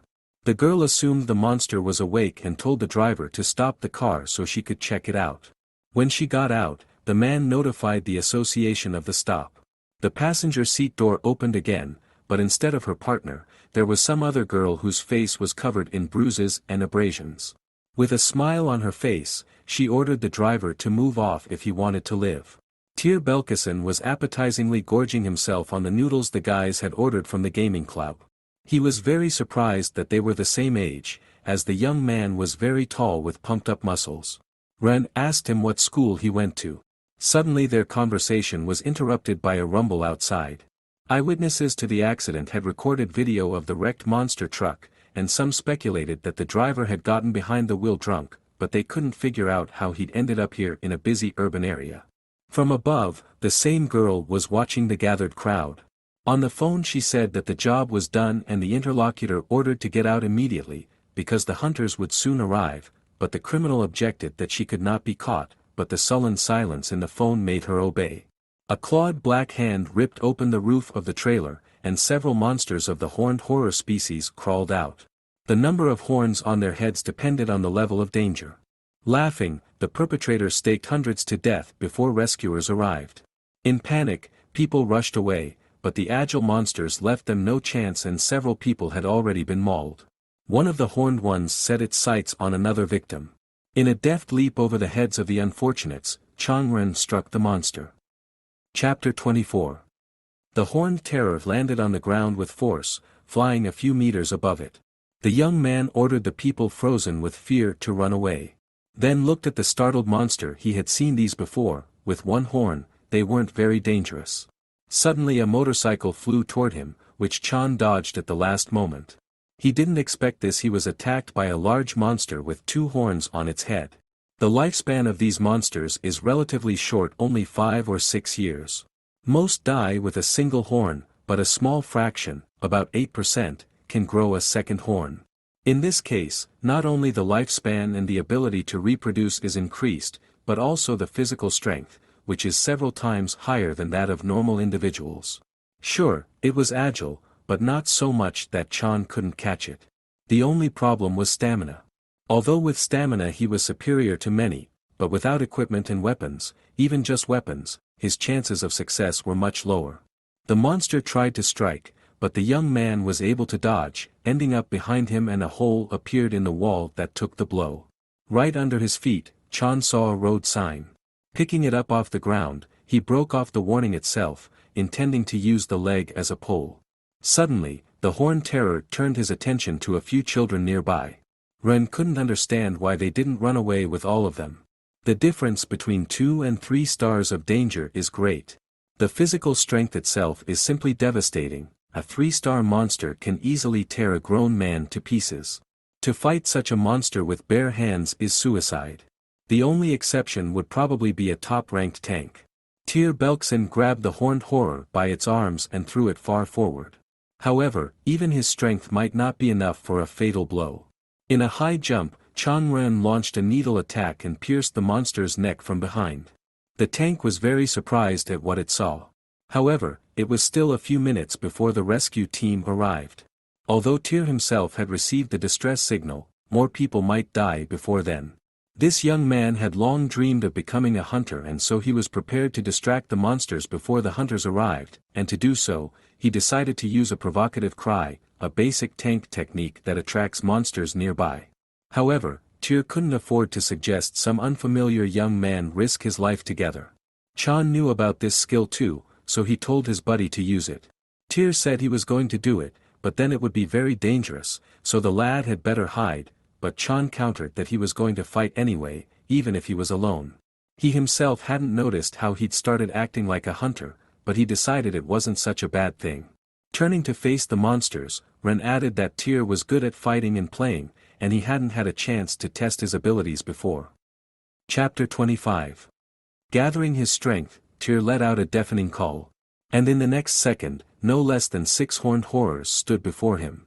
The boys didn't even realize that so many monsters had broken out, yet they were ready for battle. One of the 2 horned ones ordered the 4 regular ones to attack the tank. Meanwhile, along the rooftops of the buildings, Changren got close to where the 2 horned horrors were standing. Suddenly, he turned his attention to a truck.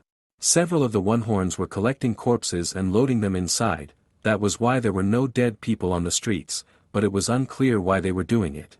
Right now, however, all he had in his mind was the plan Tyr had come up with. Both realized that without equipment it would be difficult to win, and by ordinary fighting they would only hinder each other, so the young man suggested to distribute the tasks. He, as a tank, takes on those who are weaker but superior in numbers, and the agile comrade fights with a couple of stronger monsters. Chan jumped down. Several attacks failed to bring the desired result. The horror was still on its feet. A needle would definitely help if he had his father's pole, but he couldn't fight at full strength with this aluminum road sign. Then he decided to use the technique that Zeke Esserm had used against him, and although it wouldn't work exactly the same way, he understood the rough pattern. Basically, with the exception of a few, the elf's attacks were not that fast. As always, Changren decided to use the conditions where any mistake could cost a life for personal growth. He tried to replicate the moves he had learned from Zeke, unleashing blow after blow at his opponents. One terror had already been brought to the ground. After his father, the elf was the only creature Chan could learn anything from in terms of martial arts. But suddenly there was a hitch, which the second two-horned man took advantage of to knock the lad to the ground. Chan fell to the pavement with force. Leaning on a makeshift pole, he got down on one knee, chuckling at how pathetic he now looked. The monster was already swinging to finish off his wounded opponent, but he was suddenly knocked back a few meters by a powerful blow from Tyr. Chapter 26. From the balcony, two guys were watching the duel with interest. Jo Dong-yoon, the overweight leader of the Dungeon Explorers Circle, and his friend, Kim Chong-hyun, a member of the circle. Dong-yoon was overjoyed that he was able to record what was happening on his phone. The other guy asked who the two were who had defeated at least a dozen horned horrors with their bare hands. The leader of the circle suggested that they were either high school heroes or unknown to no one but very talented newcomers. He then asked his friend to edit the video and post it on the internet. It would surely garner at least 10 million views. Tyr Belkacen couldn't believe that the two of them had tackled such dangerous monsters together. He thought that Changren was just trying to stall until the rescue team arrived. The young man interrupted his musings by asking him to help him up. The young man asked if he was all right, and his friend said that he was not quite all right, a little sore here and there, but compared to his expectations, he was quite well. Tyr praised his comrade for how splendidly he had fought, defeating as many as 2 horrors. Chan countered that his new friend had defeated 9 of them himself, and Belkacen stammered, saying that his enemies were only second rank.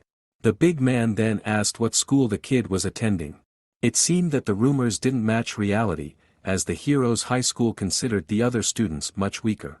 Chan was surprised by what he heard, and immediately asked where Tyr was and if there was anyone stronger than him. The big guy was embarrassed, explaining that he didn't socialize much with his classmates, and he had certainly tried his hand at exams, but he thought that grades and ability were 2 different things. He then added that he is probably somewhere in the middle of the rankings. Changren was worried that the bar was too high, so he might not be able to pass the entrance exam. Then the young man drew his friend's attention to the one-horned horror that was standing on the roof of the truck. He didn't seem to be affected by the provocative cry.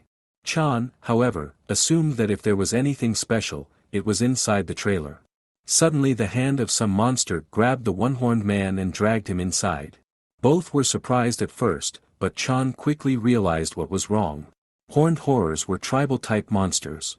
The 2 horned ones were considered the leaders and heads of small families of 10 individuals each. When several families joined together, its members became stronger and multiplied faster, but there were limitations. In the harsh world of the dungeons, horrors were a lower middle class, as their numbers were regulated by stronger predators. But at one point, the situation changed, thanks to the appearance of the 3-horned monster, which overturned the established order. He became not just the leader of the tribe, but the king of an entire large army. His estimated threat level was 5 stars, and now he had gotten out of the truck, and was heading for the 2 unarmed teenagers. Chan tried to block the monster's attack, but the defense was breached and the youth flew backwards. The tank tried to grab the king of horrors, but was lifted up and sealed to the ground. Changren tried to get up, spitting out blood, but every movement was given with great difficulty and accompanied by pain. They simply didn't have enough time.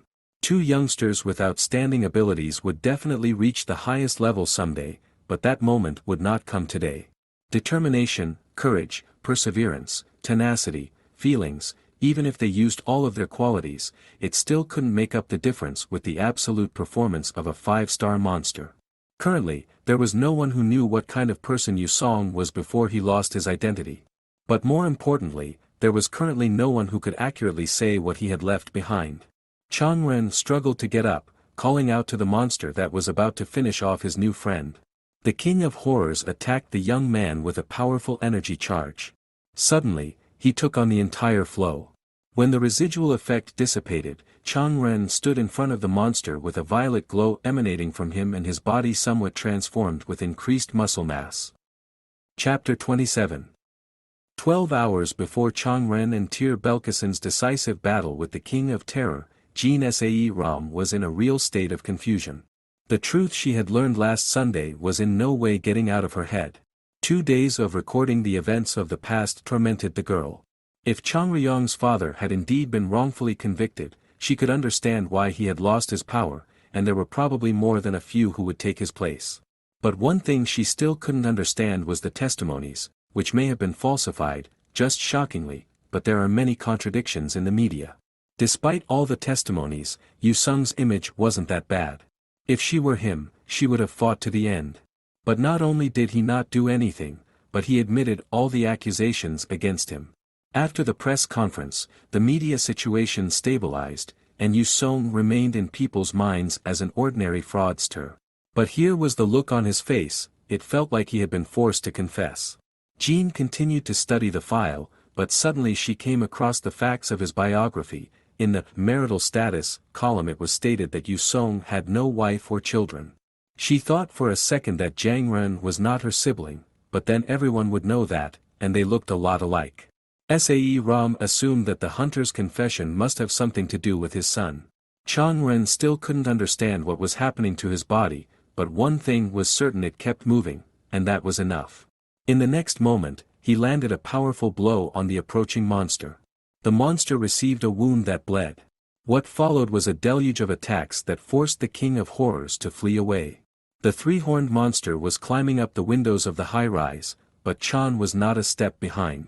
The energy strike couldn't hurt the pursuer, he just dodged it. Ren used the technique of zibing, with which he sealed the opponent into the wall of the house opposite. After the previous attacks, the monster had clearly become weaker.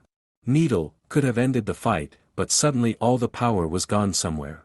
The King of Horrors noticed the weakness and was about to pounce on his opponent, but suddenly he was almost hit by a truck flying into the air. Tyr Belkacem stood below and the monster lunged towards him. Having positions among the hunters is essential in order to assign roles that suit everyone individually.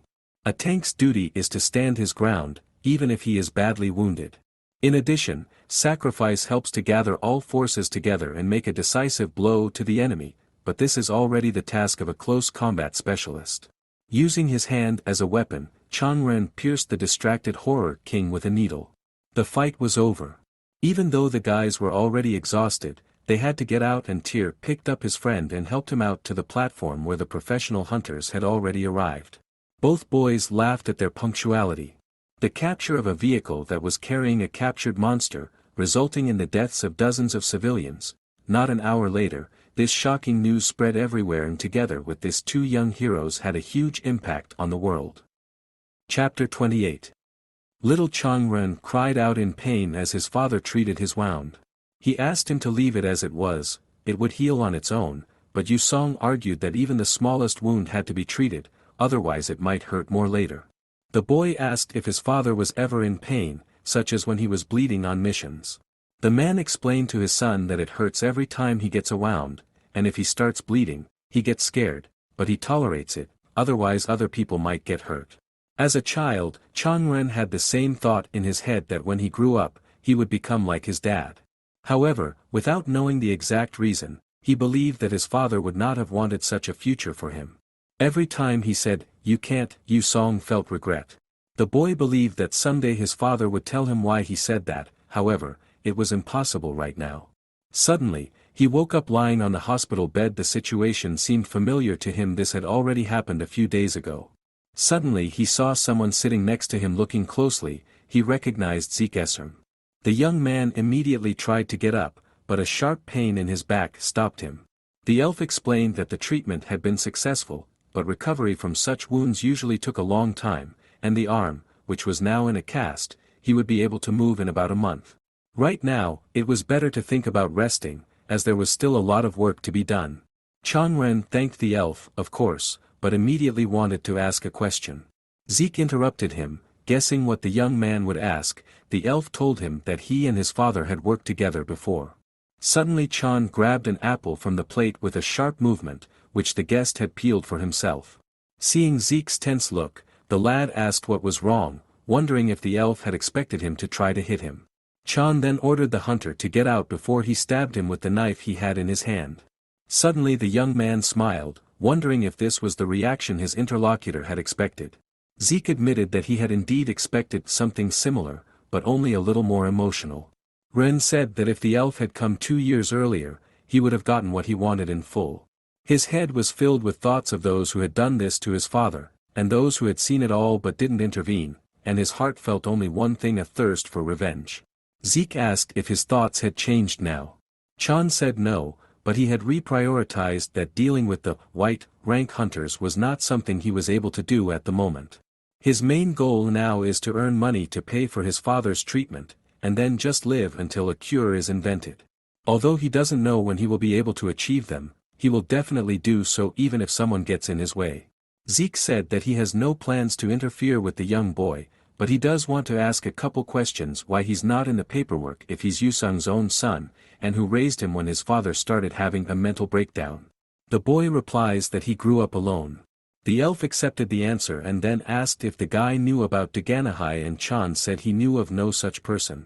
Zeke explained that it wasn't a person, but the official name of the dragon whose venom infected Yusong, and the most dangerous creature ever to live on Earth. Until a few years ago, all of humanity was gripped by fear of dragons. Since their appearance, humans, together with the other races of this world, have been building a wall to protect themselves from these ferocious monsters. Thanks to the hunters, dungeons, and the monsters that inhabit them were no longer a threat to human survival. Except for the dragons, which were strong enough to overcome this barrier. They are the strongest, most intelligent and cunning creatures that have ever lived. Although ancient races with hostile attitudes were extremely rare, dragons did not simply dislike humans, but considered them an object to be exploited. But they made the unforgivable mistake of underestimating the enemy, believing that humans would never be trained to fight monsters. The dragons decided to wait until states collapsed and society declined, then they could breed humans like cattle in exchange for safety, and be honored as deities. But hunters appeared, who learned how to mop up the dungeons. When they intervened personally, wiping entire cities off the face of the earth, Yusong came. A hunter who proved that even such powerful creatures could be defeated by being well prepared. Thanks to him, change began to happen and people began to successfully hunt dragons all over the world. Chan said that after that the dragons hid deep in the dungeons, but the elf objected they just changed tactics. They are very cunning monsters who can also take the form of other creatures, so it is very difficult to catch them. Zeke then stood up from his seat and approached the young man, saying that the information he was about to reveal was secret, but Yusong's son and future hunter had the right to know. Daganahai is the leader of all dragons. For a long time, the greatest hunter has been chasing him, but without success. However, if you kill him, you will be able to make a cure for his father. The elf looked the guy straight in the eyes, saying that if Changren was willing to do it, he should go to the top, and then Zeke would give him a chance to punish Daganahai. Chapter 29. Before leaving, Zeke had advised the young man to pretend that he hadn't heard the words or had forgotten about them if he didn't have the resolve.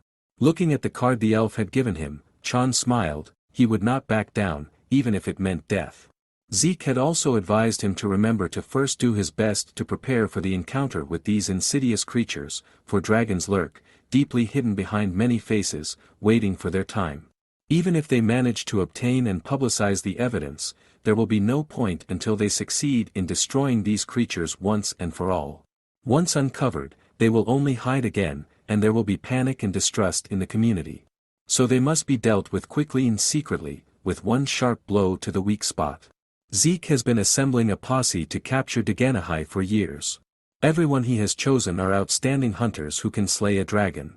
However, if Chan doesn't level up enough to fight shoulder to shoulder with them, there will be no place for him on the team.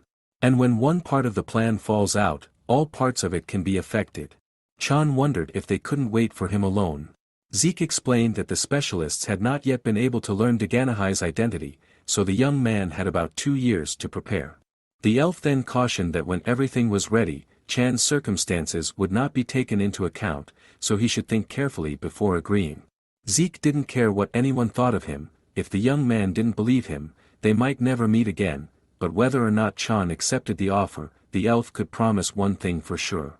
Whether he joins them or not, Zeke will surely destroy Daganahai. At first, Chan had his doubts. He couldn't believe that there was finally a chance to cure his father. But at this moment he felt not fear, not confusion or even anxiety, but joy, and he couldn't afford to miss the opportunity. He had dreamed of his whole conscious life, and he would definitely be a part of this team, no matter what it cost him. A lovely woman of short stature entered the room, asking how Chan was feeling. He said he was fine overall, but his muscles were sore. The woman smiled, explaining that it wasn't surprising given the damage that had been done. the arm had to be put back together piece by piece. Chan looked at the plastered limb and asked again. The woman said that when he had been brought to the hospital, the arm had been in a very serious condition, it would have been amputated. But a high-ranking elf healer had been involved in the operation and had reassembled the upper limb. Chan then awkwardly asked about the young man who had been brought in with him. The woman said he was discharged the same day. That guy's recovery rates were astounding. Suddenly, the nurse asked for a photo with the patient. The young man did not object, but asked if he could be discharged. The woman said he could, but it was better not to go through the main entrance. It was full of reporters eager to interview him. Chan didn't understand why they wanted to interview him. Then the medic explained that after the battle with the King of Horrors, the whole world knows about the two young heroes. If not for them, there could have been several hundred casualties. Then she remembered the package that the patient's friend had left behind. It would help them get out of the hospital undetected. Chan got excited, thinking that inside the package was an item with invisibility magic. After all, rich people have many opportunities to get their hands on unique items, but all he found inside was a climbing rope. When Chan climbed outside through the window, the nurse asked if he could post a photo on social media when the guy became a famous hunter. He didn't object and waved her off. Then he saw a Rolls-Royce parked at the curb, and realized that Jin-sei had come here to pick him up. The boy sat down in the back seat with her and wondered if there was nothing better for an escape. The elfess handed him a bag of new things and a smartphone, assuming he needed it. Chan's face looked like he was about to cry, but she ordered him not to even dare. She had so many questions, but she didn't know where to start. Chin asked why the monster was exactly where it was at that moment, but he said he didn't know. Then inquired as to where they were going. The elfess explained that her friend was very lucky. The best atelier in Korea had decided to create a hunter costume for him. Chapter 30. There are 3 types of hunting suits. The first are made of simple fabrics, which have the lowest level of protection, but because of the nature of the material, they are the easiest to give magical properties to. Most often such suits are used by healers and mages. The second type is metal, and they undoubtedly protect the wearer perfectly, but not everyone can cope with their weight and will have to sacrifice dexterity. These are most often worn by tanks. And the last type is leather, which is somewhere in the middle of protection and mobility, so it is suitable for a fighter at long distances, such as Changren.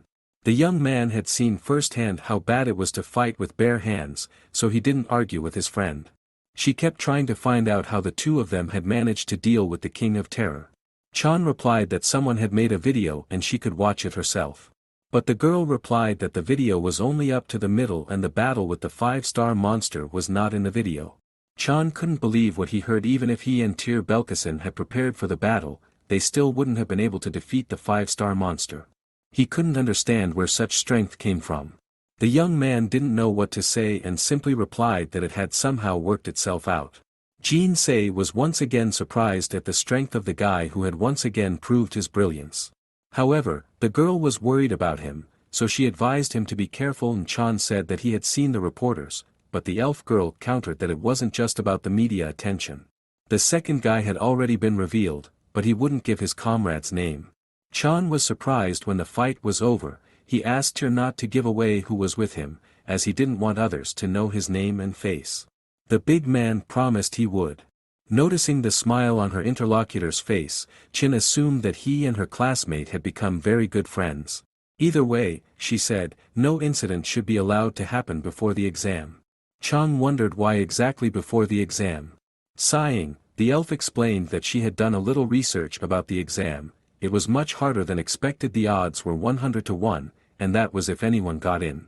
Chan tried to reassure his friend, because the admission is usually frightened by imaginary numbers, especially since his abilities are much higher than the others. After all, the elf was somehow taken. These words infuriated the girl. Chan tried to justify himself, but she backed off rather quickly, explaining that he hadn't said anything new. She cautioned, however, that not everyone could pass the exam on their own. In the past 5 years, most of those who have entered high school are the offspring of hunters. Naturally, their parents know each other, so they can agree in advance on which team their child will take the exam. The number of those who entered in this way, especially in the last 5 years, is 100%.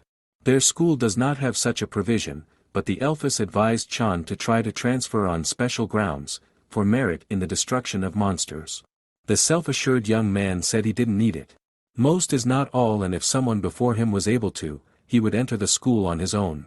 When they entered the building, Jean Sae said she would go first and her friend could change in the restroom for now. The Elphys walked up to the front desk, telling the employee that she had an appointment with the president of the company. Suddenly, the landline phone rang and the receptionist picked up the phone, and after the conversation, she informed Shin Se that the president had some urgent business to attend to, so he wouldn't be able to accommodate them today, but would compensate them. The girl freaked out, saying that it's not about compensation, the exam is 2 months away, and the president is just canceling the meeting without informing her personally. Some girl was watching the conflict from behind cover and the guest's face seemed familiar to her, but she couldn't remember the name. Lately the hunters often said that the youth had changed. The warriors who came to replace them always found themselves in better conditions than their predecessors. Not only were the equipment and technology more advanced, but they also had tactics for attacking monsters, which the first wave of hunters had learned through personal combat experience. However, by the phrase, current youth, they meant those who were already born into wealthy families. The pioneer hunters formed marriage unions, giving their children everything they had themselves. This applied not only to skills, but also to upbringing. Jean Se turned her attention to the girl who had called out to her, Han Jie-yun, the student council president of Hero High School. Jie-yun gave a feigned apology for her uncle canceling the meeting, she needed his help urgently. Since she was the cause of this inconvenience, she has a great idea on how to make things work out. Jean Se just gave up her seat, and Jie-yun is very grateful to her for it. It was utter nonsense, but the Elphys understood what it meant to be the president of the student council, and she was also well aware of Han's bad temper. Confused, she couldn't utter a single word. Suddenly, Changren called out Changren from behind and told Jean Se that it couldn't be helped if the student council president urgently needed an uncle. Han Jie-yun was about to thank him, but he suddenly turned to her, telling her to cut the crap and get off his friend's back. Chapter 31. Chan's boldness impressed the insolent maiden. She asked who he was. Jean Se tried to explain, but a sudden cutting pain engulfed her body. Han Jie-yun ordered the elven girl to keep her mouth shut until she was asked. The young man told her all the facts about himself, down to where he lived, his height, and his favorite food, but at the end, he emphasized that he was preparing to transfer to the Hero High School. The guy added that he was disappointed that in one of the best schools in the world for hunters, some damsel was hazing, just like in the army. Jie-yun was offended by this. Suddenly, Chan felt the same pain as his girlfriend a moment earlier. The student council president said she didn't particularly dislike people who threw loud words only if they had the right to do so. Suddenly, a man ran out into the lobby of the center. It was the president of the company, Han Sung-woo. He scolded his niece for barging into his office so unceremoniously and answering the phone. The man reminded her that it hadn't even been a week since the incident happened and apologized to the guests whose meeting had been disrupted. Shin Se rushed to reassure the company president. Changren beckoned his friend over and asked what exactly Han Jie-yun was doing at their school. The Elphys explained that the student council president is a position that only the strongest student in the school can obtain. Each student receives a temporary license that allows them to gain experience by scouring dungeons of lower ranks outside of school hours, accompanied by a professional hunter. However, there is an exception, the student council of the High School of Heroes.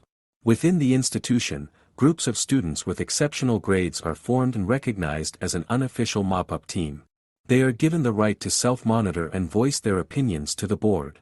And may team up with professional teams to clear dungeons with danger levels above 5 stars.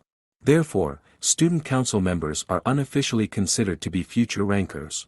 A member of the student council can only become a member from the first semester of sophomore year, and Han Jie-yun got in as soon as she finished her first semester. What happened next was that the girl challenged every member to a fight, moving up until she defeated every member, becoming the youngest president of the school. Jie-yun asked her uncle to stop nagging and said she had to go. But Chan held her back, offering her a bet if she beat him, they'd give her a seat.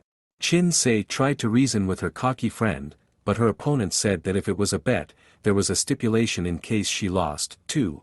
Chan praised her for her smarts and said he'd heard of the shadow sparring technique. Shadow sparring is a technique based on ancient martial arts. It is forbidden to touch the opponent or dodge his attacks, and the first one to give in loses. This method protects the participants from damage, but significantly pumps technique and feelings. Therefore, it is used by hunters all over the world. Chan said that if she lost, he would take the student council president's seat next year when he entered the hero's school. The pixie's legs gave a shake due to the excitement of what she heard. She tried to stop this argument, but she wasn't being listened to. There was no way Han would agree to this, she thought, if she was in her right mind. However, without further thought, Jae-yun accepted the young man's terms. Chapter 32. When Han Jae-yun left to prepare for the duel, leaving her friends alone, Jin-se made one last attempt to talk the young man who had made the bet out of it. It would be fine if his arm was intact, but in such a state he would not be able to win, but even if he won by some miracle, the Elphus warned that no one would give him the place of the president. Chan replied that he had no intention of winning even with a limb intact. Han was too strong an opponent for him. He understood his friend's confusion, but asked her to just trust him. Here the bout participants were already standing opposite each other in the atelier's costume testing arena. The president of the company grimly apologized to Jean Se for wasting her time to come to the meeting, but his niece is a stranger to tolerance, she reacts acutely to every word. The guest said that the man has nothing to apologize for, because her friend showed excessive stubbornness, and this is what it led to. The president grinned as he shared his suspicion that Jang Ren had not just made that bet for no reason. He must have a purpose. Han Jae-yun informed the young man that she would also use one hand, that the fight was as fair as possible. Chan said that it didn't matter to him, but if she was preparing to lose, he wouldn't interfere with her. Suddenly, she threw a leg kick so fast that the guy barely dodged. Jin-se and Han Sung-yu opened their mouths at the same time, but the reasons for their surprise were completely different. Jin-se was amazed by the girl's speed of movement. The essence of shadow sparring is to pump up defense and sense skills, but the student council leader's attacks were lightning fast, no hesitation or pause. It's extremely difficult to anticipate and react. Han Song, who used to be one of the best hunters, immediately realized Jae-yun's real goal. He didn't want to humiliate Jae-yun and didn't show arrogance, but wanted to test her abilities. A little more and the boy would be able to handle a lower-level ranger, but right now, Chang wanted to experience how much more he could grow to that level. When Sae Ram sent the preliminary results of the ability measurements, the man had already realized that he would be an outstanding and talented young man, but what he saw in person exceeded his expectations.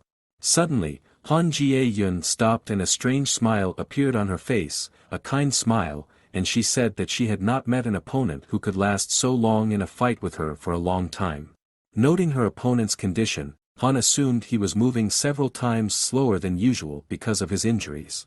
Changren grinned, wondering if the girl had seen him in his usual state. Unexpectedly to him, she explained that she had rewatched the video of the guy fighting the horned horror 100 times in the past few days. You could say that she is a kind of fan of the unknown hero. She then suggested to settle for a draw, postponing the battle until Chan had moved on to hero school or was in perfect physical condition.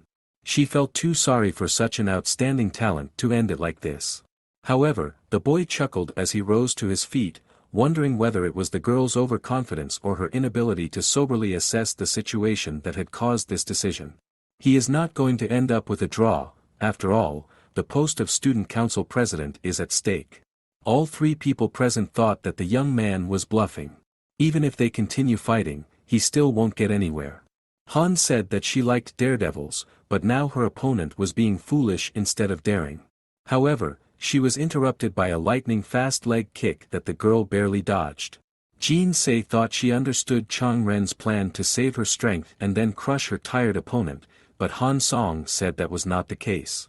He came to dread the realization of the young man's real plan. He didn't want to know the difference between him and Jae-yun. This monster wanted to see her technique and adopt it. From an early age, Chang Ren had been smuggling to survive in this harsh world, so his main rule was not to make unfavorable deals. The series of attacks that followed really surprised the girl. Seeing her bewilderment, the guy ordered her to attack. Chapter 33. Technique is more than just a punch with power invested in it. In order to hit the target accurately, it is necessary to take the optimal stance and position. You also need to watch your breathing in every step, even minor ones. It takes time to master these techniques. Some people devote years of hard training to it, go through successes and failures, learning lessons and knowledge. The experience gained is passed on to the next generation, improving each time. Even the most talented person could not achieve amazing results in a few years alone. Finally, when Chang Ren's development stalled at the age of 17, he met a wall that prevented him from progressing. For the sake of advancing to the next stage, he had to break down this wall. He threw off the bandage holding the cast and ordered his opponent to attack, unless of course she was afraid of losing. Han Jie-yun turned to her uncle, reminding him of his request to make at least one contract out of the dozen that had been offered to his niece. She promised to honor the request, but on one condition: he must not stop her. The girl then turned to Chang Ren, saying that if he wanted to see how the best student of the Hero High School should fight, she would be happy to demonstrate it. There are connecting elements in human movements, every second they have a beginning and an end. Therefore, the watcher subconsciously assumes what action the person will perform next, such as continuing to walk calmly or breaking away and running. Han Jie-yun has learned to skip the in-between moment by tricking the opponent's vision. Moreover, she makes the opponent feel her speed. This is the same technique that made her father famous 20-odd years ago, Flash. The girl's uncle watched with interest and horror as Chang Ren repeated the flash several times in succession, using moves that Jie-yun had yet to demonstrate. The man did not understand how this was possible, as it was impossible to repeat such a complex technique on one understanding. You need flexibility and agility, and most importantly, a sense of timing. He himself had learned the technique from his brother when he was 20, the age at which all abilities reach their peak. Even then, it had taken him 3 months just to understand it, but this guy was able to learn it during the fight with Jie-yun, and in such a terrible condition. Han Sung-woo was right that after all that Chang Ren had endured, his strength was already running low. However, right now, he was feeling better than ever. The joy of learning something new that he had never experienced before was overwhelming. Even if it wasn't in a very familiar way, he had a goal, a motivation, and an understanding of how to achieve it. Chan had the impression that pain and fatigue were alien to him, but after making a few more movements, he fell to the floor at the touch of his opponent, and Han Jie-yun was glad that it was over quickly. At the same time, the former rivals admitted their defeat. However, Han Sung-woo ran up and explained that it was clear from the beginning that Jang Ren couldn't get the upper hand in such a state, so he, as an adult, had to stop the silly argument. So he suggested that the guys settle for a draw, and have a real fight when the young man was fully recovered. The boy agreed. Han Jie-yun warned him that they would definitely see each other at school. But even if he didn't pass the exam by losing to someone else, she wouldn't leave him alone. Then the girl turned around and walked towards the exit. For Chang Ren, today's battle, regardless of its outcome, was a very important and valuable lesson, because he had met a peer with amazing abilities and a worthy opponent that he must definitely defeat. However, Chang Ren was not the only one who felt a sense of joy today. Passing by the elven woman, Han asked her name, then apologized for today's incident and smilingly went to the elevator. Chapter 34. The friends were sitting in the luxurious office of Han Sung-woo, the president of the company. Chan felt so bad, as if he was about to die. Jin Sairim argued that it was his own fault no one had forced him to start that stupid fight, but Jang asked her to save her grumbling for later. He was dizzy enough as it was. Still, she recognized that it was all quite unexpected, the result of the fight, and the fact that Chan himself admitted defeat. Although, if you follow the rules that were agreed, the young man won, because the opponent used his hands. However, Chan explained that initially it was clear that they were not going to easily hurt each other, but he was the first to cross the line, taking off the bandage and continuing the fight. The guy admitted that he had put all his strength into the last blow. If his leg had reached the target, the situation would not have been a simple painful one. Although he had calculated it so that he wouldn't touch Han Jie-yun, she couldn't do otherwise, and he would have used his hands in a similar situation. The Elphus asked what would have happened if he had been in a normal state. The friend said he couldn't answer that question accurately, he was too caught up in the battle, he even enjoyed it. Suddenly, He stopped talking and jumped up from his seat. Han Sung-woo entered the room with an assistant and several packages of delicious pizza. The friends gorged themselves on the pizza, and the man apologized once again for his niece's behavior and decided to give them something tasty to eat as compensation for the inconvenience. Chang thanked the president for such a sign of attention. He was not used to expensive food, he liked it bigger and tastier, and Chin Sae was surprised how her friend had eaten the whole box in just 2 minutes. The elf didn't even think about the fact that in those 4 days in the hospital, Chan hadn't even eaten once. The man began to tell her that their company made materials from a fabric that was far superior to leather in its characteristics. The thing is that the material used in production is not plant material, but synthetic material made from the threads of high-risk monsters, such as the 4-star bandit spider. This requires a permit, which Mr. Han Woo's company certainly has. In the coating stage, the fabric is mixed with other materials, in proportions suited to each user individually. The proportions needed to produce a suit for Chan have already been calculated. However, there is one problem. The oil needed to make the costume is now almost impossible to obtain, so it will not be possible to fulfill the girl's request to create the best vestment of its kind, no matter how much it costs. In general, they use deep-sea whale oil, which is very difficult to obtain. His company had a unique contract with the association, but due to an unknown anomaly, the miners couldn't find any monsters. The man said that other materials could be used, but due to the small difference, he could not guarantee the same efficiency. This was a slip-up that shouldn't have happened, so Han Song advised him to go to a craftsman he knows who also makes excellent suits. All expenses are covered by him, of course. But Chan objected. It was important to him that the man who had taught his niece how to fight should make the costume for him. Especially since the man himself had claimed a small difference, and the young man had fought with almost no equipment before. Hearing her friend's words, Jin Se indicated that she wouldn't mind either. The former hunter was slightly embarrassed, but it was nice to hear such compliments for himself. After all, he had retired over a decade ago. As he stood up, he promised to make the best quality equipment, but mentioned the incident from a week ago. He really wanted to get his hands on one material that the heavenly wasps produced. The young man's eyes nearly rolled out of his eye sockets, and the elf woman said that royal jelly was a very precious material, but the man meant something else. He was talking about black wax. While royal jelly nourishes the uterus, black wax protects the queen. Even among the wasps themselves, a small number of individuals can produce this wax, with which they lubricate the body of the uterus, and by coating metal with this substance, one could obtain armor of excellent quality. Chan pulled out his phone and showed a drawing of the black octagon. He said he would have shown a picture, but the old phone had crashed, so he sketched it here. Han Song was surprised if the guy had a picture. He had seen the sky wasp himself. Chan Ren wanted to tell the truth, but he knew what the penalty for smuggling was, and he couldn't trust a man he'd known for a couple hours. The young man said he'd seen the wax at Chin Se's house, something rich people don't have.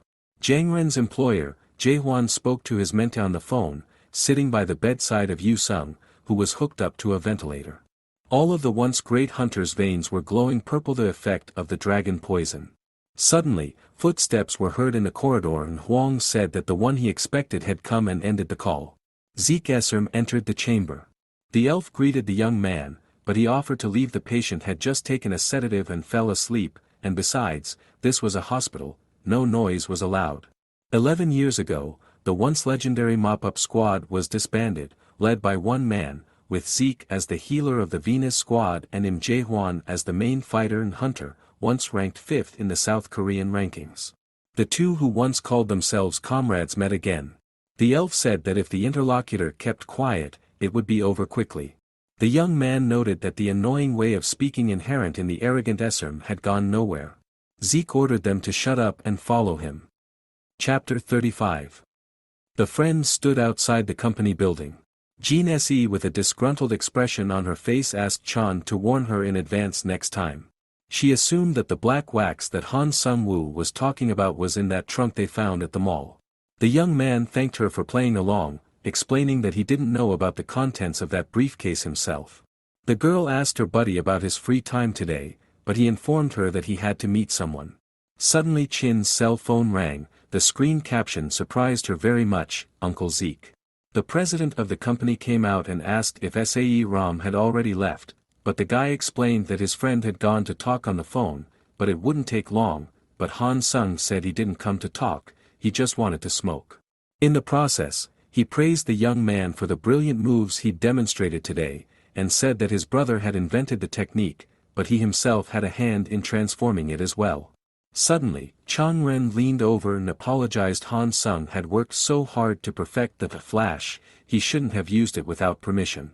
However, the man reassured that he hadn't brought up the technique to apologize. Although unique techniques are rarely passed on to each other, there is no copyright of any kind on techniques between hunters. Especially, it is not considered a crime if a warrior mastered a technique on his own. Since Chan was able to do this, it meant that he had a very high level from the beginning. The guy became embarrassed, saying that his movements weren't perfect, but his interlocutor objected that the conversation was once again going the wrong way. The first time he saw Chang Ren, he thought that the young man only knew basic techniques, but his face with eyes sparkling with fire made it clear that such a spunky young man wouldn't stop at the simplest techniques. Han Song then gave his advice to not stop there. As a former hunter, he explained that with proper perseverance and training, Chan would make a first-class hunter, perhaps the best there ever was. Most, of course, would recognize his abilities and look up to him. But in the harsh world of hunters, there are those who will not put up with anyone above them. Such villains will try to get the more talented warrior, and if they can't get him, destroy him. Chan asked if he had to hide his abilities for that reason. But Han Song objected that he did not. On the contrary, one must show them in all their glory, build an image of a genius who is hard to befriend, learn ever more complex techniques, and do everything in his power to make the abilities reach their limit. Even the unnatural modesty of a young man will still not be able to hide such power, so it is necessary to do everything possible not to look like a weakling who can be easily crushed. There was no need to apologize for using someone else's technique, as was done just now. If you manage to master it yourself and become stronger, then it is already your technique. Han Song laughed, suggesting that this was not the kind of advice an adult should give, but in the harsh world of hunters, the rule of thumb is that whoever is stronger is right. His niece has a very bad temper and as an adult he has to reprimand her, but he doesn't want to break her confidence, because as long as she is feared, no one can hurt her, and so should Chang Ren. Their conversation was interrupted by Jin Se asking her friend to pick up the phone. He was surprised that he had to take her calls. The elfess explained that it was her uncle. Somehow he'd found out where she'd dragged Chang Ren and asked her to give the phone to him. Zeke apologized if he had distracted the young man, but something unforeseen had happened, so they needed to get to the specified location right away. Han Sung and Sae-ram got excited when the guy said he was on his way out. Jang and the elf girl walked down to the abandoned subway station where Jae-hwan's hideout was located. The guy was explaining to his friend that not only in this, but other subways as well, there were secret passages to dungeons hidden from the eyes of the association, and each such passage had its own master. Upon entering the station, the guys found Zeke Azerm and his friend who was giving the elf a ride in a convertible, Kong Gong-ho, and both were wearing torn clothes. You'd think they'd gotten into a fight. Kong Gong-ho was excited to meet the guy who was called scarier than a high threat level monster. Suddenly, Zeke announced that it was time to leave. Business was over, and it wasn't worth lingering here. Chin quietly asked to call later. Chan opened the door leading to the dungeon rock. At its very edge sat a shabby-looking Jae-hwan, and when asked what had happened he heard in reply that Hwan's self-confidence and body were simply shattered. He added that this elf was just pathetic, obediently following him, but still bringing support. Chan wondered what had happened. His employer said he shouldn't worry about it, but still hinted that that second one held the defense pretty well, even without being a tank, and would probably be a great hunter in 10 years, with about a quarter of Yusong's strength. The young man wanted to say something about something, but Huang realized without words that Chang Ren wanted to drop the smuggling. He said he would allow it, but with one condition: the boy would master what Jay would show him in a month, and if he didn't, he shouldn't even think about becoming a hunter. It won't be easy as it is somewhat different from the lad's skills. With a smile on his face, Jang saw how his interlocutor made the cigarette, but he had in his hand levitate, meaning Jae-hwan was going to teach him magic. Chapter 36. Chang Ren was eager to find out why he wanted to learn magic, but first he decided to listen to what Huang had to tell him. He took a couple steps and almost fell, but the young man managed to pick him up and dragged him to the station, asking him to rest. As he touched the broker's body, Chan felt that it was eerily cold. It was definitely not simple fatigue. Yusong took the boiling kettle off the stove. He never thought that grinding and brewing coffee beans would prove so easy. When he worked as a hunter, he could easily find time for this activity as well. 26-year-old Jae-hwan, sitting across from him, asked his comrade not to speak in the past tense, as if he had given up hunting with the ends. Sung objected, not as if, but exactly. However, the fellow didn't let him finish, blurting out that all he had to do to recover was catch Daganahai and he wouldn't even have to do anything if he officially announced the purpose of the raid and assembled a squad. However, Yusong explained that even then, there was no way to catch the dragon. It would simply lurk and wait out the raid in a secluded place, and then continue to do evil as if nothing had happened. Jay shouted, saying that it wasn't just Daganahi. Those silly rumors could have been put to rest a long time ago if they'd wanted to. He asked the leader to let them do it all themselves, and when Sun recovered, they would bring all the ungrateful creatures to their knees. A thump on the table startled a small boy standing at the entrance to the room. The hunter asked the child not to be afraid of Uncle Jae-hwan, and then informed him that he would be going to bed soon. Seeing the confused face of the student, Yu-sung introduced the guest to his son. The father asked the boy to play alone and said he would call him for dinner soon. Left alone with Hwang again, the man said he wouldn't last much longer. Zeke, of course, had created an anesthetic from the milk of the celestial tiger, but he would soon become resistant to it as well. But pain was another matter, as his intellect, memory, and perception would gradually deteriorate, and in another 3 or 4 years he would no longer recognize people. The interlocutor said that this was something that needed to be prevented, but suddenly the man stood up and asked Jae-hwan to replace Jang Ryong as his father when all of the above happened. This was the first time something like this had happened. The great Yu-sung, who never showed his weaknesses under any circumstances, made a request to another man. The young man simply could not refuse his friend. Hwang woke up lying on the bed and felt much better, and the bruises and abrasions were gone from his face. The young man asked his mentee if he had really let that freak touch his body. Chan explained that he wanted to take his employer to the hospital, but he didn't know how to describe the condition, so he just gave him a shot. This emergency potion had been a gift from Jay himself in honor of the young man's start. Of course, it wasn't a panacea, but it could help in many cases. The medicine can restore the person taking it for 2 or 3 hours, a luxury even for professional hunters, but once used it can be used. When 14-year-old Chan was going on his first mission, the guardian said that if the boy wasn't sure, he could cancel now, but if he agreed, he couldn't just cancel in the future. However, Ren countered that he had long wanted to gain the ability to protect his ailing father in any situation. The young man praised him for not putting the drug on the black market. Hwang said that even if the young man hadn't become a smuggler, he would still be paying for his father's treatment. Jang replied that he understood that, though he wasn't 100% sure. Jay countered that he'd already betrayed Yu-sung by making his 14-year-old son a criminal, but the guy said that he would have found another way otherwise. However, he really wondered why Hwang had agreed to help so easily. The young man said that Song asked him not to make his son a hunter, but it's not just that. He hates this stupid world. He hates the bastards who drove his friend to this state, the idiots who believed the lies, and the freaks who knew but didn't mind. He wants them all dead. Chan said that Zeke wants to help, but Hwang again wouldn't listen and said that this elf is just a fool, and no matter how sincere his intentions are, his methods are too naive. There's no way he can catch Daganahai. Dragons are the most cunning creatures of this world, so made it so that their destruction would result in huge losses. Yes, he's put together a good squad and both sides know it, but the blind idiots who betrayed Yu-sung won't believe even the truest facts, so as long as Zeke is tied to the law and the government, they'll only get in the way by helping the dragons.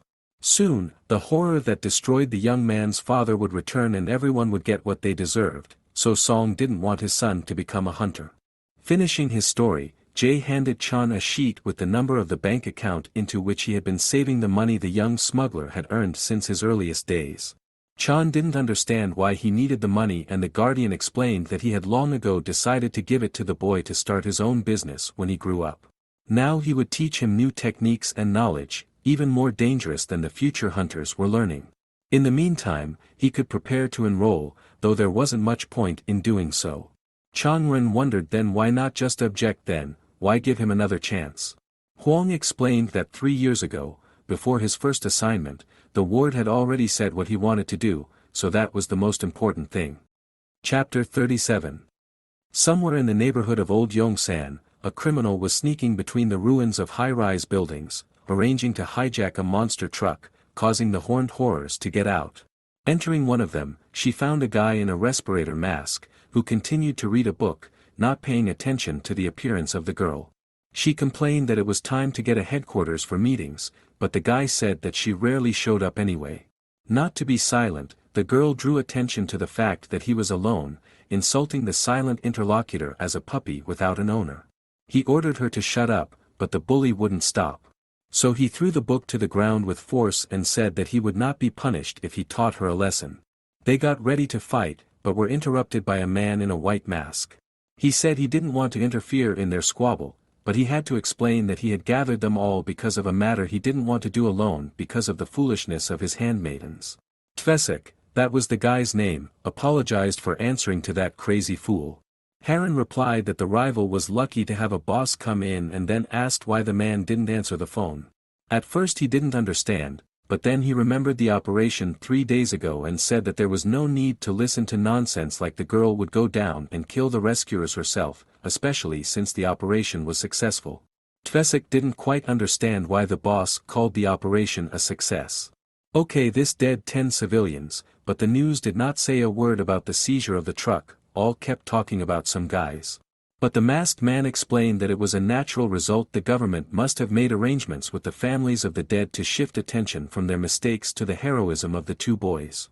Harren shouted that in that case she should have killed them all herself, but the boss countered that in that case they would be labeled terrorists, and the attention of ordinary people would be focused on catching the criminals. Because of such actions, the association would not collapse, but only strengthen its position. Because of one blunder, there will be no question about the organization, but if these blunders continue to be repeated, it will be a real death blow. Suddenly, another young man appeared at the meeting place with his hands covered in blood. The masked man apologized that the guest had to be torn away from his hobby, but the matter was urgent. He objected that it was not a hobby, but a job, which, it must be admitted, was enjoyable. A disfigured man followed the young man on a chain wrapped around his arm, his body covered with bruises and cuts and blood, and a sack over his head. Tvesik concluded that, judging by his physique, he was a hunter, and the leader of the crowd confirmed his guess that he was indeed a hunter whose name had recently appeared in the rankings. He was caught trying to sell treasures on the black market under the guise of a smuggler. Yunjiol, the newcomer's name, said that this tank was a scary person. Although he was a junior member of the squad, he was promoted in every possible way, and he decided to secretly appropriate all the loot for himself, hiding it in the shadows. The girl asked about the shadow and the gang leader explained that the shadow was the secret hideout of the hunters. Usually, they set up small bases where there are dungeons, and inside this space, which monsters can't get into, there is an infirmary, quarters and other necessary items, but not everyone uses shadows for their intended purpose. Some do what they want there, if they need a secret place hidden from the eyes of others. Goel tugged the captive's neck, asking him to repeat what he had said earlier. The hunter told him that there would be a party in the shadows tonight, everyone would come, even the leader and civilians would be there. Tvesik didn't understand why members of the elite units were socializing with smugglers, but the other guy asked to listen to the end and ordered the captive to continue. Then added to not stuttering, "It's so infuriating it makes you want to kill someone." Tank said that the leader of their group invited his friends, and these are businessmen, stars and other famous people, who will drink or take potions with relaxing effect. The gang leader had a rough idea of what kind of rabble would gather in the shadows: drug addicts looking for a thrill in the dungeons, although there was no safer place for their dirty fun, given that they would be guarded by hunters. The captive hunter shook with terror. Yunjiol calmed the victim with the affectionate voice of a psychopath, saying he wouldn't hurt him anymore. The boss announced that now he would unfortunately have to be let go. The man then said there would not be a living soul left there tonight. Elite hunters and ordinary civilians in a highly drugged state were torn apart by the monsters in the dungeon, was the truth that the whole world would know. Yunjiol asked if the boss would let them do it all by themselves. The man said there shouldn't be a problem, because this is what they've always wanted, chaotic mass slaughter. Their target is an elite squad of hunters, 2 golds and 6 rankers, and the enemy is strong enough for his underlings to relieve all the stress they've accumulated. Once their bodies are discovered, the stench of corpse decomposition will finally wake this world up, which means it won't be long before it's time for their Scar Squad. A month later, Changren was riding in a cab, talking to someone on the phone and told them that he would be arriving in 2 minutes. He also said that the cast had been removed in the morning, but that his arm was still weak, and that it would take some time for his nervous system to recover. Jean Se, who was on the other end of the line, said she saw a cab and waved happily. Getting out of the car, the young man opened his mouth at the building he saw. The girl said it was for practicing with Juan, and she had to get ready for the credits. Tyr Belkacin got out from the other side of the rear passenger seat, and Chan explained to his girlfriend that they met in the hospital in the morning and talked about the exams. By the way, they'd be in the same class if Se Ram didn't mind. The big guy got shy and lowered his head. Chapter 38. Jean Se decided to take a tour of the training center, which included the main training room along with the swimming pool. There's a recreation area with free food. There's a weight room where all the machines have special weights and are designed for hunters. There's also men's and women's dormitories and a spa complex. Chan couldn't believe that all of this belonged to the elven uncle.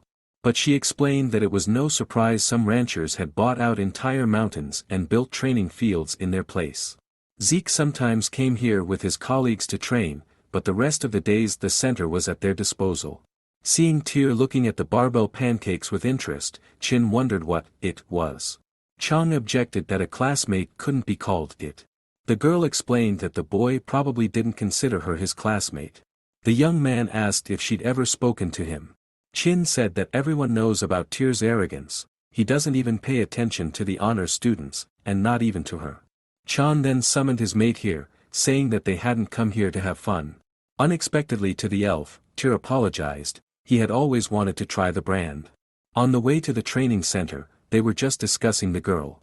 When Tyr found out that the one who was helping Chan, he got excited, and Chan said that if they had a bad relationship, he could think of something, but the big guy said it was fine. It's just that he's always been afraid of Jean Se, but at the same time he thought she was cool. Hearing those words, Ren couldn't figure out if it was exactly the Jean Se they were talking about right now, but Tyr confirmed his answer. Although she wasn't very quick-witted, it was clear from her freshman year that she wasn't the type to give up quickly. She knew that many students disliked her, but she always kept her head straight. He couldn't say anything about her grades, but her classmates' steadfastness and tenacity had always fascinated the big guy. Chan asked what his friends thought about the threesome practicing this weekend. Jean Se objected, since he had to study for his exams, which were only a month away. The young man said it's just memorizing and analyzing, not putting skills into practice. Preparation was certainly important, but they could spend this time much more efficiently. Chan went on to explain that he had personally encountered strong people over the past month, adopting their techniques that he could share with his friends. They would be able to share knowledge and give each other evaluations. It would not only be beneficial to him, but to them as well. He didn't want to remind them that they were considered outcasts in their schools, and if he switched to them, he wanted to share knowledge with his friends. He then turned to Jean Se, saying that it wasn't just his exam that was important right now, but her session as well. He would get in, but the elf could be kept back for a second year or kicked out altogether. Chin said she realized she couldn't teach them anything. However, Chan objected that this was not true and asked Tyr if he knew how to use magic, and Tyr replied that so far he had only listened to theory in classes, and then Chan explained that their friend was an archer mage who used magic skillfully, though she could not combine it with other techniques properly. In that case, Tyr said that he had wanted to learn magic for a long time so he could use it somewhere. Tyr hoped he looked natural enough, and Chan asked his friend where to change. 15 minutes later in the dueling room, Chin Sae asked where her buddy had gone, to which Ren replied that he was on the phone with his parents. Picking her moment, the elfess thanked Chan for taking some sort of guardianship over them.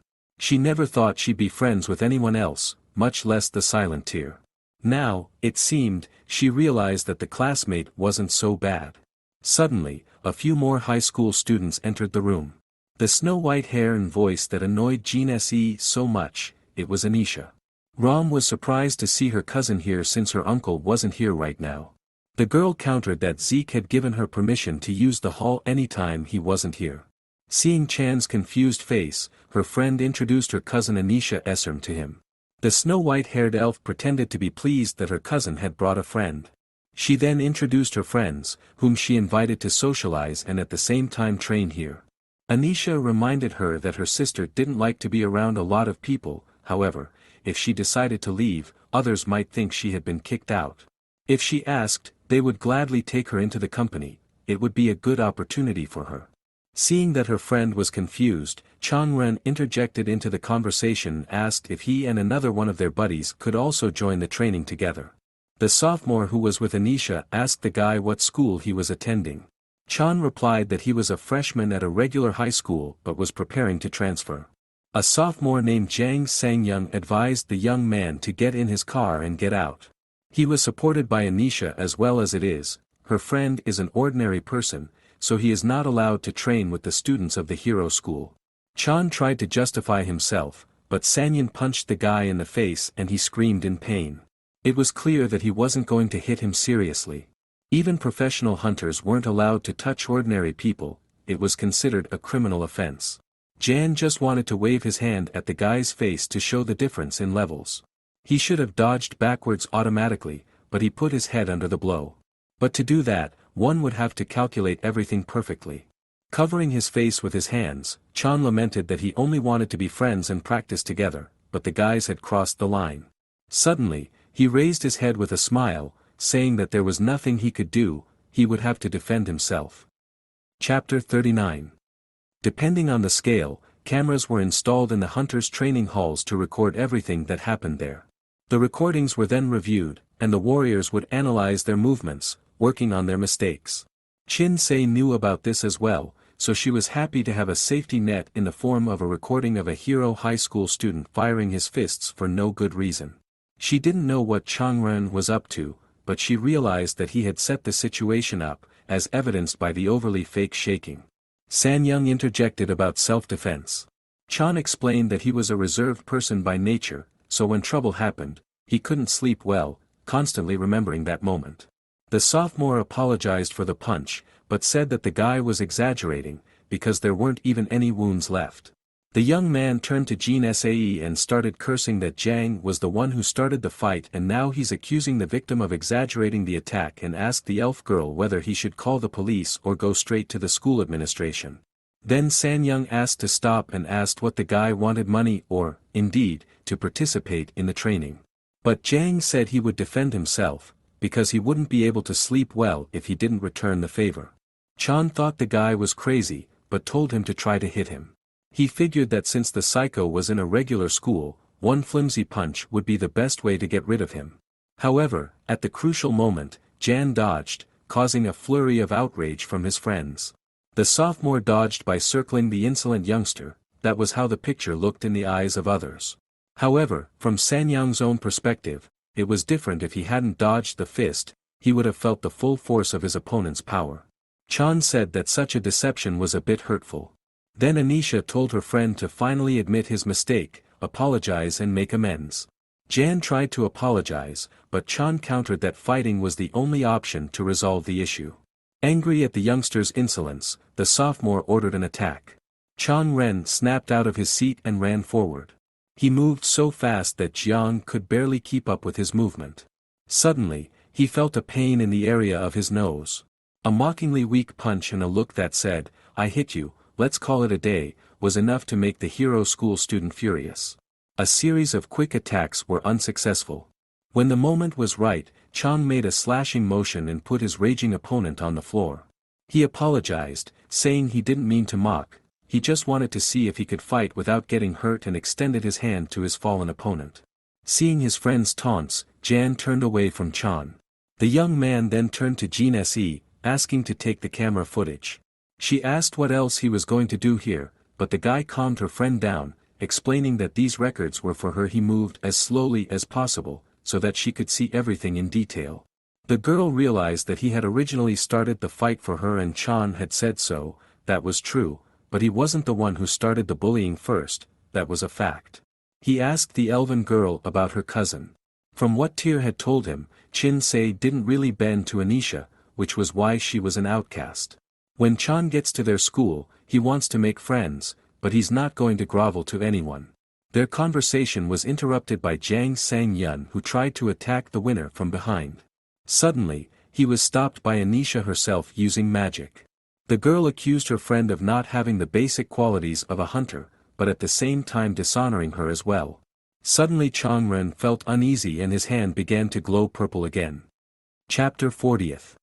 3 weeks ago, Changren had received a package of old stuff from the medical center he had been taken to after his encounter with the King of Horned Horrors. He didn't hold out much hope, but now it was some junk, and even the N-kill blood had probably lost its properties by now. In situations that threatened the user's life, the blood N-kill would produce and absorb magical energy. The moment he was attacked by terror, he felt something in his pocket activate. He probably survived because of that thing, but the power that awakened afterward, could it really be the medallion's effect as well? At least he had no other explanation. However, it's hardly some hidden power like in girls' comics. Its minimum price in the market is over 2 billion won, no wonder it has such effects for that kind of money. Suddenly, his musings were interrupted by a sudden realization he had just lost over 2 billion won. Here and now, he was experiencing the same feeling. But why did it happen again? Maybe it wasn't the medallion at all. Anisha approached him, asking how much his cousin had promised him. She would pay several times the amount plus liquidated damages if he agreed to work with her. Chin-se called the words nonsense, but Anisha countered that it wasn't nonsense, it was a good business proposition. After all, she was stronger than the sophomore, even if not the strongest, but still, her cousin had asked if it was strange that no one knew the name of such a talented young man, even if he hadn't managed to get into the school of heroes. There must have been circumstances that prevented it, but most such matter is solved with money, and money is Se-ram's strong point. With a wry smile, Anisha wondered if there was anything else that kept a guy like that around: ability to make friends, or reputation, and if that didn't fit, what else did? Chan interjected into the cousin's conversation, saying that the main quality that kept him around Chin was patience, and though he hadn't noticed it personally, she seemed to have some nasty thing attached to her that was ruining the best years of school. The guy assumed that she wouldn't understand it, since she doesn't know how to say things to her face, but she's been scheming behind her back, but it looks like the exchange won't happen this week. Anisha stopped conjuring, and the sophomore fell to the floor with a thud. Seeing that the white-haired elf was about to leave, her friends sounded the alarm, for they had invited not only classmates, but upperclassmen as well. The girl was angry. Why invite the upperclassmen when their leader was now lying on the floor? Anisha said that it was just an excuse to make acquaintances with the student council, and she was sorry for the wasted time. She then turned to Chan, advising him to choose his friends more carefully next time, unless, of course, it was only Jin Se's money that was keeping him around. Chan was surprised that this was a mage who could not be bothered to fight. However, even the departure of her rival did not make Se-ram happy. She realized that her cousin would not give up so easily. Probably, she had already found out everything about the young man and was already preparing a plan to harm him. She would probably spread the information all over the school. By the way, he couldn't feel anything now, the effect had stopped when Anisha had stopped conjuring. So it didn't depend on the medallion, it was a power that appeared in response to magic. The pondering was interrupted by the elf, who asked if everything was all right with her friend. He reassured her, explaining that she would have to work harder to master magic. When the sophomore woke up, he saw Tyr above him and immediately remembered the freshman who had defeated the Horned Horror. The big guy informed Chan that Jan had woken up. As he approached, the boy apologized once more. He had intended to land one blow, but his opponent had gotten a lot more, even though it was his own fault.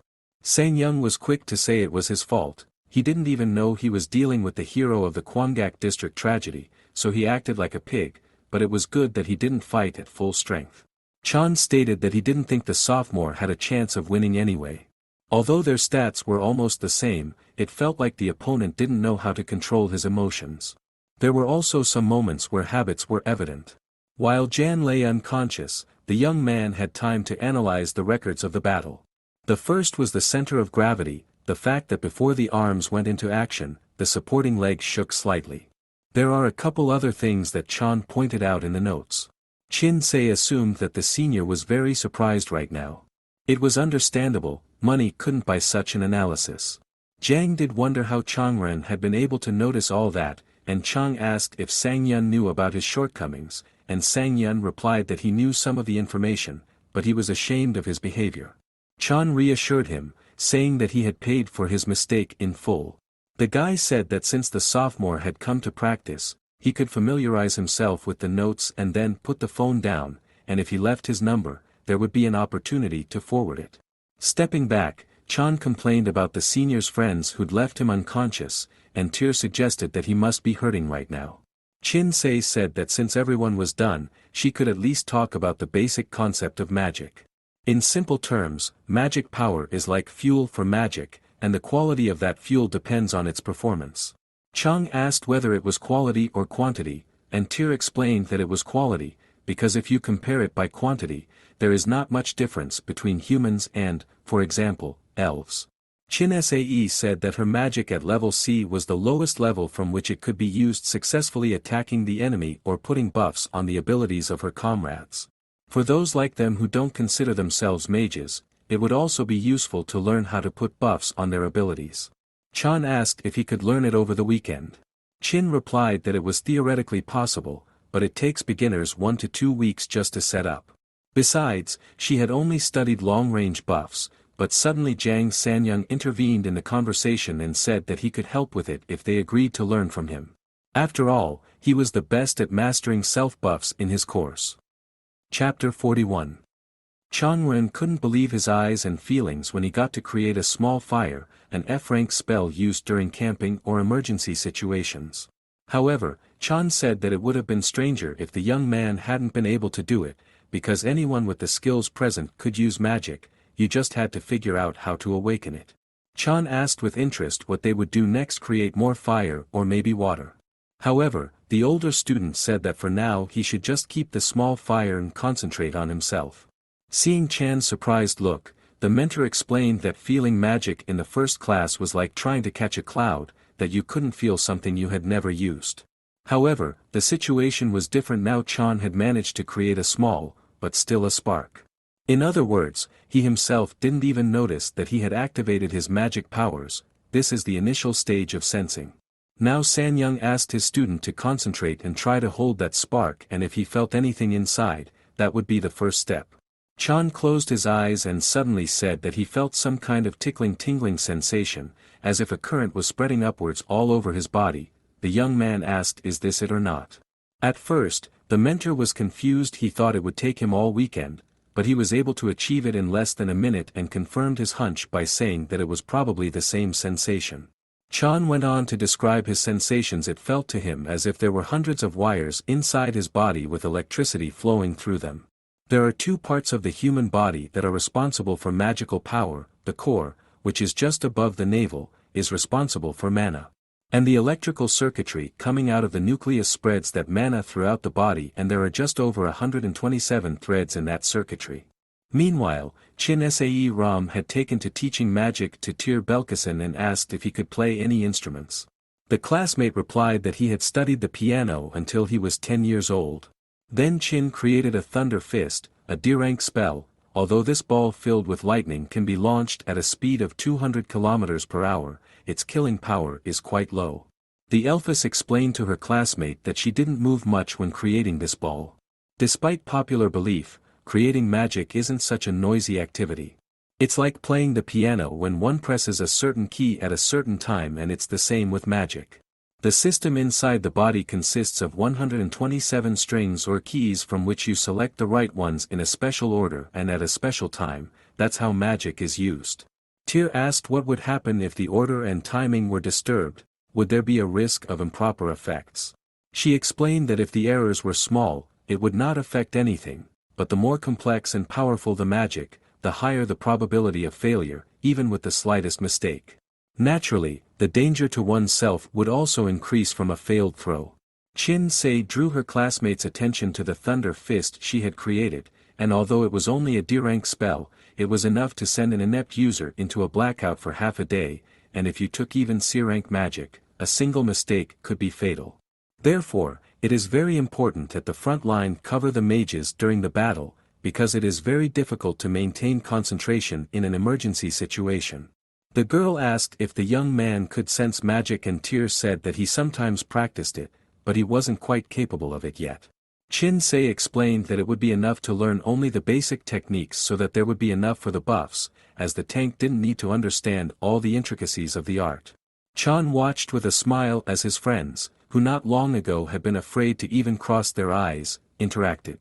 Jan noticed his student's unusual stance, wondering if he wanted to go to the restroom, and Chan shared with his mentor the decision to stop training. Jan wondered what was the reason for this decision. After all, with the boy's talents, he needs to train hard. However, the young man objected that he had already felt the magic, knew the number of threads and knew where the system was, but the senior student still couldn't understand how Chan managed to make progress so quickly. To confirm his words, he reported that there were 2 threads in his right arm, 1 in his wrist, 3 in his elbow, there were slightly more in his left arm, 8, but if you counted from the shoulder, there were 10. When the mentor heard this, he accused Chan of showing off and making a show as if he had already learned everything. The young man then asked the senior to show him more techniques. Shin-sei didn't know what happened between the comrades, but she assumed that her friend had done something in his style again. There is a slight difference among humans, but usually, the arrangement of the system and threads are all about the same, and for this reason, each thread has a different number from 1 to 127. Jan punched the air in front of Chan's face and asked him to memorize well what his fist was like without magic. He then said that he would now cast the muscle tension buff, an E-rank spell. Chan struck again, but the speed and power had increased by leaps and bounds. Jang concluded that if the fist had reached its target, it would have been nothing short of a broken nose. Sanyang revealed that he was among the underclassmen in his freshman year. His physical attributes were top-notch, but he lacked the sense of how to properly utilize those attributes. But luckily, he had an aptitude for magic, so he discovered this amazing method, buffs. Jan often wondered if one buff gave such a wonderful effect, what would happen if you applied several at once. However, the others only learned 2 or 3 and stopped there, while Jang collected them by the dozens. As a result, by his second year, he managed to improve his grades and even became the team leader, but the other students from the faculty didn't take him seriously, believing that he was using cheap tricks. That was why he had gladly accepted Anisha's exchange offer, hoping that he could teach something to the younger ones, and that was why he was acting like an idiot. Suddenly, Chan tilted his head and apologized to the younger man for the behavior he had displayed when they first met. Jang grabbed his new buddy by the shoulders and told him to stop apologizing with words for 52 hours until Monday morning. He would look forward to a good lesson with his mentor. From the look on Jang Sanyang's face, one couldn't think he was happy about this, but there was no turning back now. Chapter 42. All 4 of them went outside. Chan took a deep breath of the fresh morning air and said it was just what they needed after 3 days of training, and Shin-sei said he sounded like some kind of uncle. She didn't expect them to make full use of the training center all weekend instead of sleeping. Then she looked at her friends, surprised at their cheerfulness. However, these 3 days had indeed turned out to be very valuable. This kind of training, with them helping each other out, was proving to be very beneficial. Jan told Tyr that if they had been in the center, they could have caught up on a bowl of soup. It was a pity they didn't make it here. Chan told his friends that he'd called a cab and asked if anyone was heading towards Kannam. There was a practice session today, so it wouldn't be a good idea to stop by the school. Jang said he would go, but he could be dropped off at the nearest second-line subway station. Suddenly, he turned to his friends, thanking them for a wonderful time. This was his best weekend since his 5th birthday. He informed them that they wouldn't see each other again until the exam started, because everyone had to study. Then he asked them to keep an eye on each other. It would be difficult, of course, but at least say hello to each other once in a while. Finally, Chang said goodbye, saying that they would see each other again. Jin-sei called out to Jang Sanyang, who was standing aside, thanking him for the knowledge she had learned from him. The senior praised her for her efforts and then got into the car. As the 2 Jang and Sangyun drove away, the Elphus awkwardly informed Tyr that the car would be here soon. They were still uncomfortable being alone together. Upon reaching their destination, Chan thanked his buddy again for the skills and buffs he had learned over the weekend, reminding him of the special move. The senior cautioned that it was just an idea, so it might not work in practice. But he said that he would try it out in a rematch, he just had to get the hang of it. Jan asked about a rematch, but Chan said it was a long story. He then suggested that they have lunch together sometime. Sanyung said that in that case, the guy should transfer soon, since he wouldn't waste his time with a student from some regular school. Chan thanked his buddy for his support and the two went their separate ways. Upon arriving home, Chan found that, indeed, he was tired, but he still had to go to school today. A voice from the living room informed him that there was no need to go to school, but it would not be possible to get a good night's sleep anyway. Jae Hwan walked into the room and saw Jae Hwan there. The boy said that today was a weekday, but the boss explained that he had already managed to warn the principal that Chan would be gone for a month, so if he didn't want to distinguish himself for 100% attendance, he could pack his things, a few t-shirts and underwear would suffice for now. Suddenly, Huang sensed that his ward had already been trained in magic, only the beginning stages so far, but the circuitry had awakened. Chan said that he had learned in advance what the lessons would be about, so he had decided to prepare a little and Jay praised the boy for his diligence, but regretted that he had to waste his time on nonsense. Noticing the surprise on the young man's face, Huang reminded his words that their lessons were not some private lessons, but an exam. Chan must become a true hunter, so the guardian will do his best to see if he's ready for it. And will also do his best to make him realize that his abilities aren't outstanding at all, so he should start packing. So far, only the necessities if anything was missing, Huang had promised to give it away. Suddenly he was leaning over some kind of case, cursing at the lid, which would not open. Chan inquired what it was and the mentor replied that it was the young man's weapon. Some annoying type had learned his address and sent the thing. Finally, the suitcase opened, and Huang beckoned the lad to take a look. Inside lay a pole, sheathed in a metal pattern on both sides, and Jay said that if the elf had tampered with it, he would sue. Upon picking up the weapon, however, Chan noticed that it was lighter and the ends were stronger. Huang said that if the lad had a desire to try out the pole, he could provide that opportunity and Chan replied that he looked forward to it. Chan stood in the middle of the forest facing his opponent. A carnivorous ant with 3 danger stars was approaching him. He recalled the rule his guardian had once taught him: when encountering a 3-star monster, one should flee, and encounters with more dangerous monsters were best avoided. Huang countered that this was the rule of smugglers, but not of hunters. The man told Chan to call him for help as soon as he felt he was failing and thought he had first seen Chan's abilities 6 months ago. The flesh-eating elf was especially dangerous at close range, and if the kid's level stayed the same as it had 6 months ago, he'd probably die. Lastly, Huang reminded him that asking for help would mean failure. The fight had begun. Though fully concentrated, Chan's head would have flown off his shoulders if he had removed his head a moment later. He had met monsters of the 4 danger stars before. The difference between ant and horror was not that great, but without a comrade, any hiccup could cost a life. Therefore, it is necessary to destroy the enemy as soon as possible. The biggest difference between 3 and 4 stars is the intelligence level of the monsters. They could assess the situation on the battlefield just like humans, and especially strong monsters could even influence the psyche. Chan realized that such a monster could not be penetrated by a needle. Huang realized this and wanted to deal with it personally, but suddenly a powerful flash of light blinded him. In a high jump, Chan tried to hit the monster with his pole. Chapter 43. Jay regarded the body of the defeated ant with amazement. He asked the equally surprised young man if he had activated the pole. Chan said he had only read a couple lines from the manual, so he didn't even fully understand how the weapon worked. The mentor then asked how his student was feeling right now. He replied that he was a little out of breath, but he couldn't say he felt very tired. Huang didn't feel any magical energy. Most likely the guy was using physical power as a source.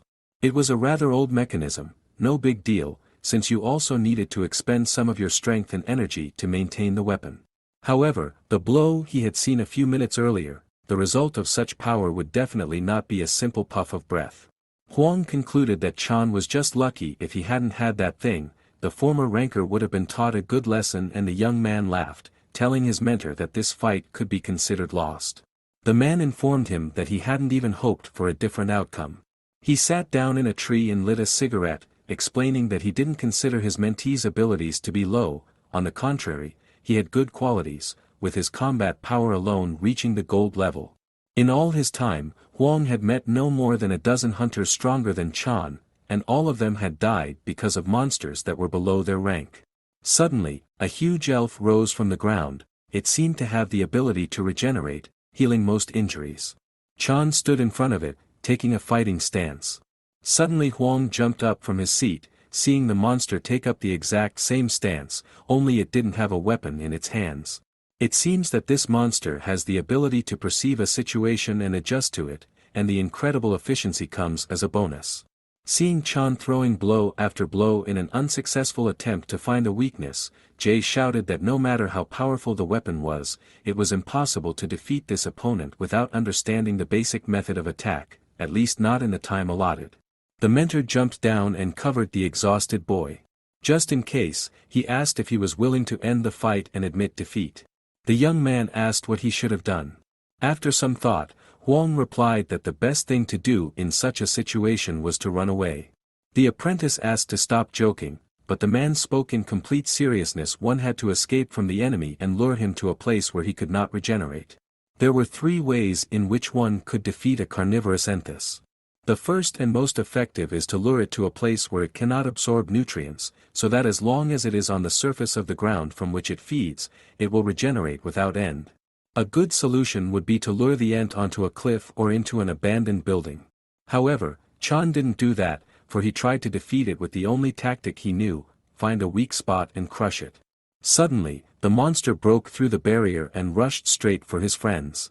Huang then explained and demonstrated the second way to deal with the flesh-eating ant: use a fire spell of C rank or higher. It sounds like nonsense, but this method makes the task much easier than the first one, but by the time Chang realizes it, the monster will create chaos around him. C rank flames are much more difficult to summon than they sound, because it is impossible to do so with ordinary fire, and even an army bomb is no match for its power.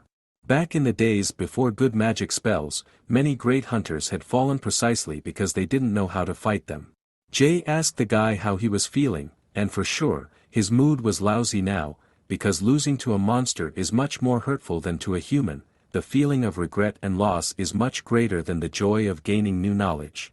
However, paying for it with a lousy mood is much better than getting hurt or the lives of friends and then feeling like a dog that was lucky to be alive. After making sure his student had learned his lesson, Huang told him to pack his things and asked if Chan could run for an hour or 2. The area of the dungeon itself was very different from its nominal boundaries on the outside. What at first glance appeared to be 4 districts of Seoul and a small island, inside could be compared to the entire Korean peninsula. The scenery here was also quite different. Looking down from the cliff at the breathtakingly beautiful forest, Huang said it was a 3-star food chain hell of danger, and alone, Jang would only last about 30 minutes. Now for 2 weeks the man will train by day and protect the lad by night, but after that period of time everything will remain the same. However, at night he will try to survive on his own. If he lasts a month in this mode, he can consider the exam passed. However, if he wants to give up, it is not too late to give up. A smile played on Chan's face. He only regretted such a limited period of time for the test. A month later, a Rolls-Royce pulled up to the young man's house and Jean Sae Ram got out. It was already the day to take the exams to move on to the hero school, but he hadn't answered his phone for the entire 30 days. Suddenly, a friend came up to her in tattered clothes, carrying a bag and a pole in his hands. He asked if she had come for him. Rolling her eyes, the pixie asked where he'd been, and more importantly, what he'd been doing there. She turned to him but quickly sensed something was off. He apologized for not replying to her message, explaining he had been disconnected for a full month and hadn't mentioned beforehand that he was leaving. She was slightly startled by his strange appearance. His bangs constantly falling into his eyes, something he couldn't tolerate, so he just cut them, albeit not very well. Overall, he asked her to forgive him for making her worry. He said, "Let's go. I'll wash up and be back." Aum wanted to ask him to wait, lightly touching his back, but at that moment, she felt an overwhelming sense of danger that quickly vanished. He apologized again, explaining it had become a reflex to react when something approached him from behind. His girlfriend reassured him not to worry, that she understood. Once they both got to the car, we learned that he told her everything. How much he liked the new weapon, that he hadn't packed much, but was still a bit anxious. It was the first time Cam had sensed this kind of energy from a person, though it wasn't the real cause of her fear. The energy she sensed from him felt eerily familiar, almost like the aura of a monster. As soon as they were seated in the car, he commented that the new clothes fit snugly, with no weight at all. Aum mentioned that if they had more time, they could run functionality tests and adjust some features, as better equipment tends to offer more options. However, what the hero was truly anticipating was the upcoming exam. He remarked to Ram that it's better to stay occupied rather than stress, but warned him not to let his guard down, even if it's just an exam. The hero clarified that it wasn't the exam he was concerned about, but the school of heroes they were heading to. For the past 9 months, he had been talking about it, yet he had never seen it or been there. We then learned that the school is located in the city of Seoul, near Sun Mountain, 270 meters above sea level, where a park was situated. What used to be Mount Drake had transformed into the highest peak on the Korean peninsula, adjacent to a large-scale dungeon called the Eiger Jungle in Seoul. It was actually a separate dungeon, and 30 years ago, the government united the Hunters Association and devised a plan to clear the dungeon. All known hunters were gathered for a voluntary briefing, and the operation took about a year to prepare, involving both astronomers and physicists to ensure accuracy. Eventually, an announcement declared that Mount Gravik, previously in Sun, was on South Korean territory. The clearing of such a high-ranking dungeon was a remarkable achievement, filling Koreans with pride. There was more than one peak in the Gravik range, making it a vast area, and disputes arose over land ownership. At that moment, a man named Yu Sang suggested building a school for hunters, which had long been needed. A suitable space for the education of gifted individuals wasn't easy to find, and the idea had been postponed. At that time, the dungeon had no master, but the hunters who had risked their lives for the clearing operation had the real right to the land. Few knew this at the time, but if the hunters hadn't led by example, the school of heroes wouldn't exist today. Yamya Ryan, who hadn't studied there but always wanted to visit, said many shared that dream. He imagined how profitable selling souvenirs would be. He also wondered why they were leaving Seoul now since the school wasn't in the north. Ram sighed, saying that while they couldn't contact him, a lot had happened in the past month. He asked, "Have you ever heard of Jay?" He explained that Jay was part of a well-known team for clearing dungeons, and while some of their friends were fans, the entire team had died. Their shelter's lock had failed just as a high-level monster was nearby. It was a grim scene, with medicines and the bodies of famous figures found at the site. Yariang thought a major scandal was brewing, and Sam confirmed it. After the public apologies began, even the Hunter Association got involved. Public opinion of all organizations took a hit. Before meeting him, she might have also criticized the hunters. To calm the public's mood, the Hunter Association introduced several innovative projects, one of which was the revised exam field. He asked her about the Fong Maze, and she explained it was the second location to be fully cleared after Dravik Mountain, a dungeon ranked higher than A. At one point, the famous dragon Wazuka resided there. Meanwhile, in the underground forge of the Chinsun Group's laboratory, Zeke managed to secure a few barrels of something, surprised that their blacksmith could have consumed so much in such a short time. The blacksmith dismissed the idea, saying he hadn't properly drunk in ages and that it wouldn't even affect his liver. Zeke wished he wouldn't drink it all, even a little. It turns out the drink was a potent dwarven honey wine, aged for 25 years. The blacksmith commented that elves, especially humans, couldn't handle it properly, and there was no point in claiming the wine was special. Zeke then inquired if there was any news about Yin, but instead asked about Wazuka Mei, recalling that 20 years ago, the association had contacted the blacksmith regarding it. The blacksmith confirmed this, but mentioned that the idea they had was absurd, and after voicing his opinion, he was dismissed. Zeke wondered why the blacksmith abandoned the idea, but by then, the blacksmith was already drinking more wine. The blacksmith explained that dragons, like Wazuka, tend to fixate on certain things. They might desire different objects, but when they do, they become obsessed. Wazuka, in particular, was known for his intense secrecy, using Titan, dwarf, and even elven and human technologies to make his nest as complex and dangerous as possible. Humans could not handle such a creature. Zeke grew nervous, thinking that 20 years ago, all the dangerous elements had been dealt with using the help of dwarves and elves, but the blacksmith, finishing yet another barrel, explained that Wazuka had likely abducted over 1,000 dwarves. He wasn't sure how humans managed to capture the dragon, but he was confident it wasn't inside the maze. Perhaps they got him outside. However, if there's an organization involved, they likely use some hidden tools, and there was still something more dangerous lurking beneath the surface. No one knew how the maze would react if someone entered it, but the blacksmith sensed that some fool might have done something. He said that if anything went wrong inside the maze, they'd learn a harsh lesson. Still, maybe someone clever enough would emerge victorious from the dungeon. Meanwhile, Yin had already exited the car and arrived at the training center in Fong, formerly the maze. People gathered to collect their passes and contracts in Zone B1. The area had been modified into a maze, with sections of varying difficulty and themes. Everything had been announced beforehand.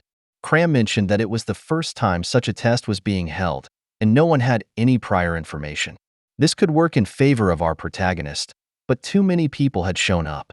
Our hero smiled, commenting on how well her cousin had done, as he could feel countless hostile stares aimed at them, glares filled with an eagerness to tear them apart. Roma, looking around, knew that Anisha was behind something, but 20 people were already too many. She didn't even feel the eyes on her. At the same time, the protagonist realized that all his training hadn't been for nothing. Over the last month, his son had learned something. He compared being in the crosshairs to the uncomfortable feeling of opening a window on a sweltering summer day. It became clear that our protagonist had risked his life in a high-difficulty dungeon for a full month. This experience taught him many things, including how to avoid dangerous situations. But now, he felt that this was the real deal, and he needed to at least acknowledge everyone. No matter what happens, showing weakness to your opponent is not an option. He began to emit so much energy that everyone around felt it. 50 minutes before the practical exam at the Fong Training Center, in Conference Hall 1, people were thanking each other for making the event possible. The director of the Hunter Association, which ranked 12th in South Korea, was there. Ga-do Soo, the current headmaster of the high school, expressed how he had never supported such a rushed and reckless plan. He criticized the idea, saying it was foolish to think such antics would attract public attention. People wanted sincerity, not new adventures. Still, as an employee, he had to go along with the majority opinion. If they wanted to thank anyone, they should be thanking the girl sitting in front of him, as she was the true principal of the school. Although she held the title of chairperson of the School of Heroes Board of Directors, she mentioned that she understood the emotions involved, but asked him to avoid saying anything that could cause confusion. The council members had worked hard on this, and naturally, none of them agreed with his remarks. Despite knowing that many decisions were made through connections, a bald man in a luxurious red robe chimed in, saying they were overreacting. After all, this wasn't a general exam, but just an additional one for a few outstanding students. Why was there such a strong reaction? However, he was quickly put in his place, told that unless he was a CA, he should sit down and remember what he was like 30 years ago. Among the students outside, there wasn't a single one he could treat that way. The girl, noticing that her words were being taken seriously, warned that if he tried to stir up any more trouble, she would respond accordingly. The headmaster, who was also a member of the board, had his disagreements as well.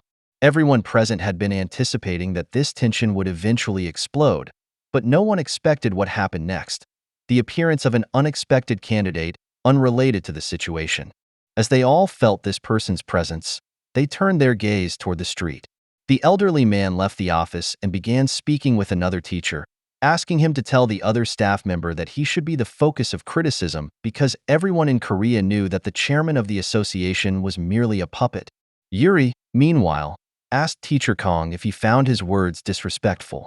Kong admitted the tone was harsh, but he agreed with the sentiment. Once someone realizes they have power, the temptation to use it fully is almost inevitable. Still, had they taken things too far? The old man continued, saying that schools were trying to lure students based on privileges rather than effort and ability, through connections and the promise of wealth and fame. He predicted that in a few years, there would be no young hunters left with real potential. Many were content with what they were offered now, but as they grew older, they would focus only on chasing external rewards. Like fish in a well, they wouldn't strive to swim beyond their confined space.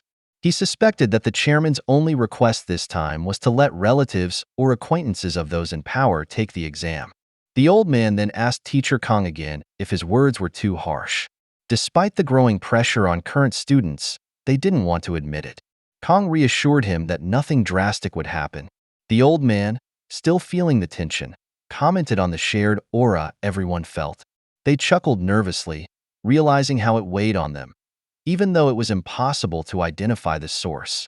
It seemed like the old man was amused by the idea of allowing the student to join, even though he didn't need to. As the teachers said their goodbyes, the students gathered to learn the details of their exam, which involved finding and retrieving treasure from within the dungeon. Everything was displayed on a large screen in the training center, 30 minutes before the exam.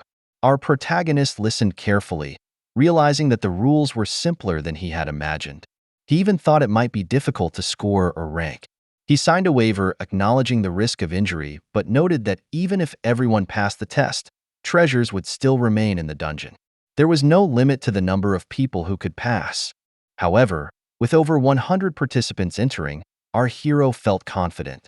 The teacher reminded everyone that there was still much to learn, but now it was time to head to the exam field, where their equipment awaited.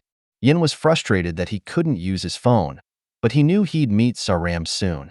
As he observed, two heavily built men were standing in front of someone who claimed to have injured his leg. The men were about to start trouble, but our protagonist stepped in, telling them to behave. Though the men felt confident in their size, Yin subtly lowered his aura, letting them know he was holding back under the rules but could act more freely inside the exam. After the men left, Yin handed a book to the injured student, who said it wasn't necessary, but Yin insisted and wished him luck. He noticed the student held an exam preparation book, indicating he was serious about the test. The student was Paya Jin, 18 years old, who had ranked second in last year's freshman assessment. By this time, everyone had arrived at the entrance to the maze, with 10 minutes left before the exam began. The students were instructed to follow the rules and proceed to their entry points. The setup resembled a scene from a sci-fi movie, with strange capsules resembling elevators they had to enter. Once inside, they were told that the exam would begin when the doors opened. Each participant received a tactical bracelet to monitor their condition, track their location, and display the time.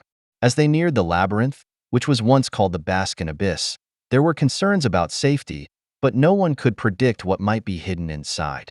The maze had its own will and deceived those who tried to navigate it. Our protagonist sensed something was off, and the elevator began behaving oddly. Suddenly, the system blared an emergency message. They had to exit the maze immediately as its internal structure was shifting. The maze had become a predator, and those who had entered unknowingly were now its prey, trapped inside the lair of a dragon with no master.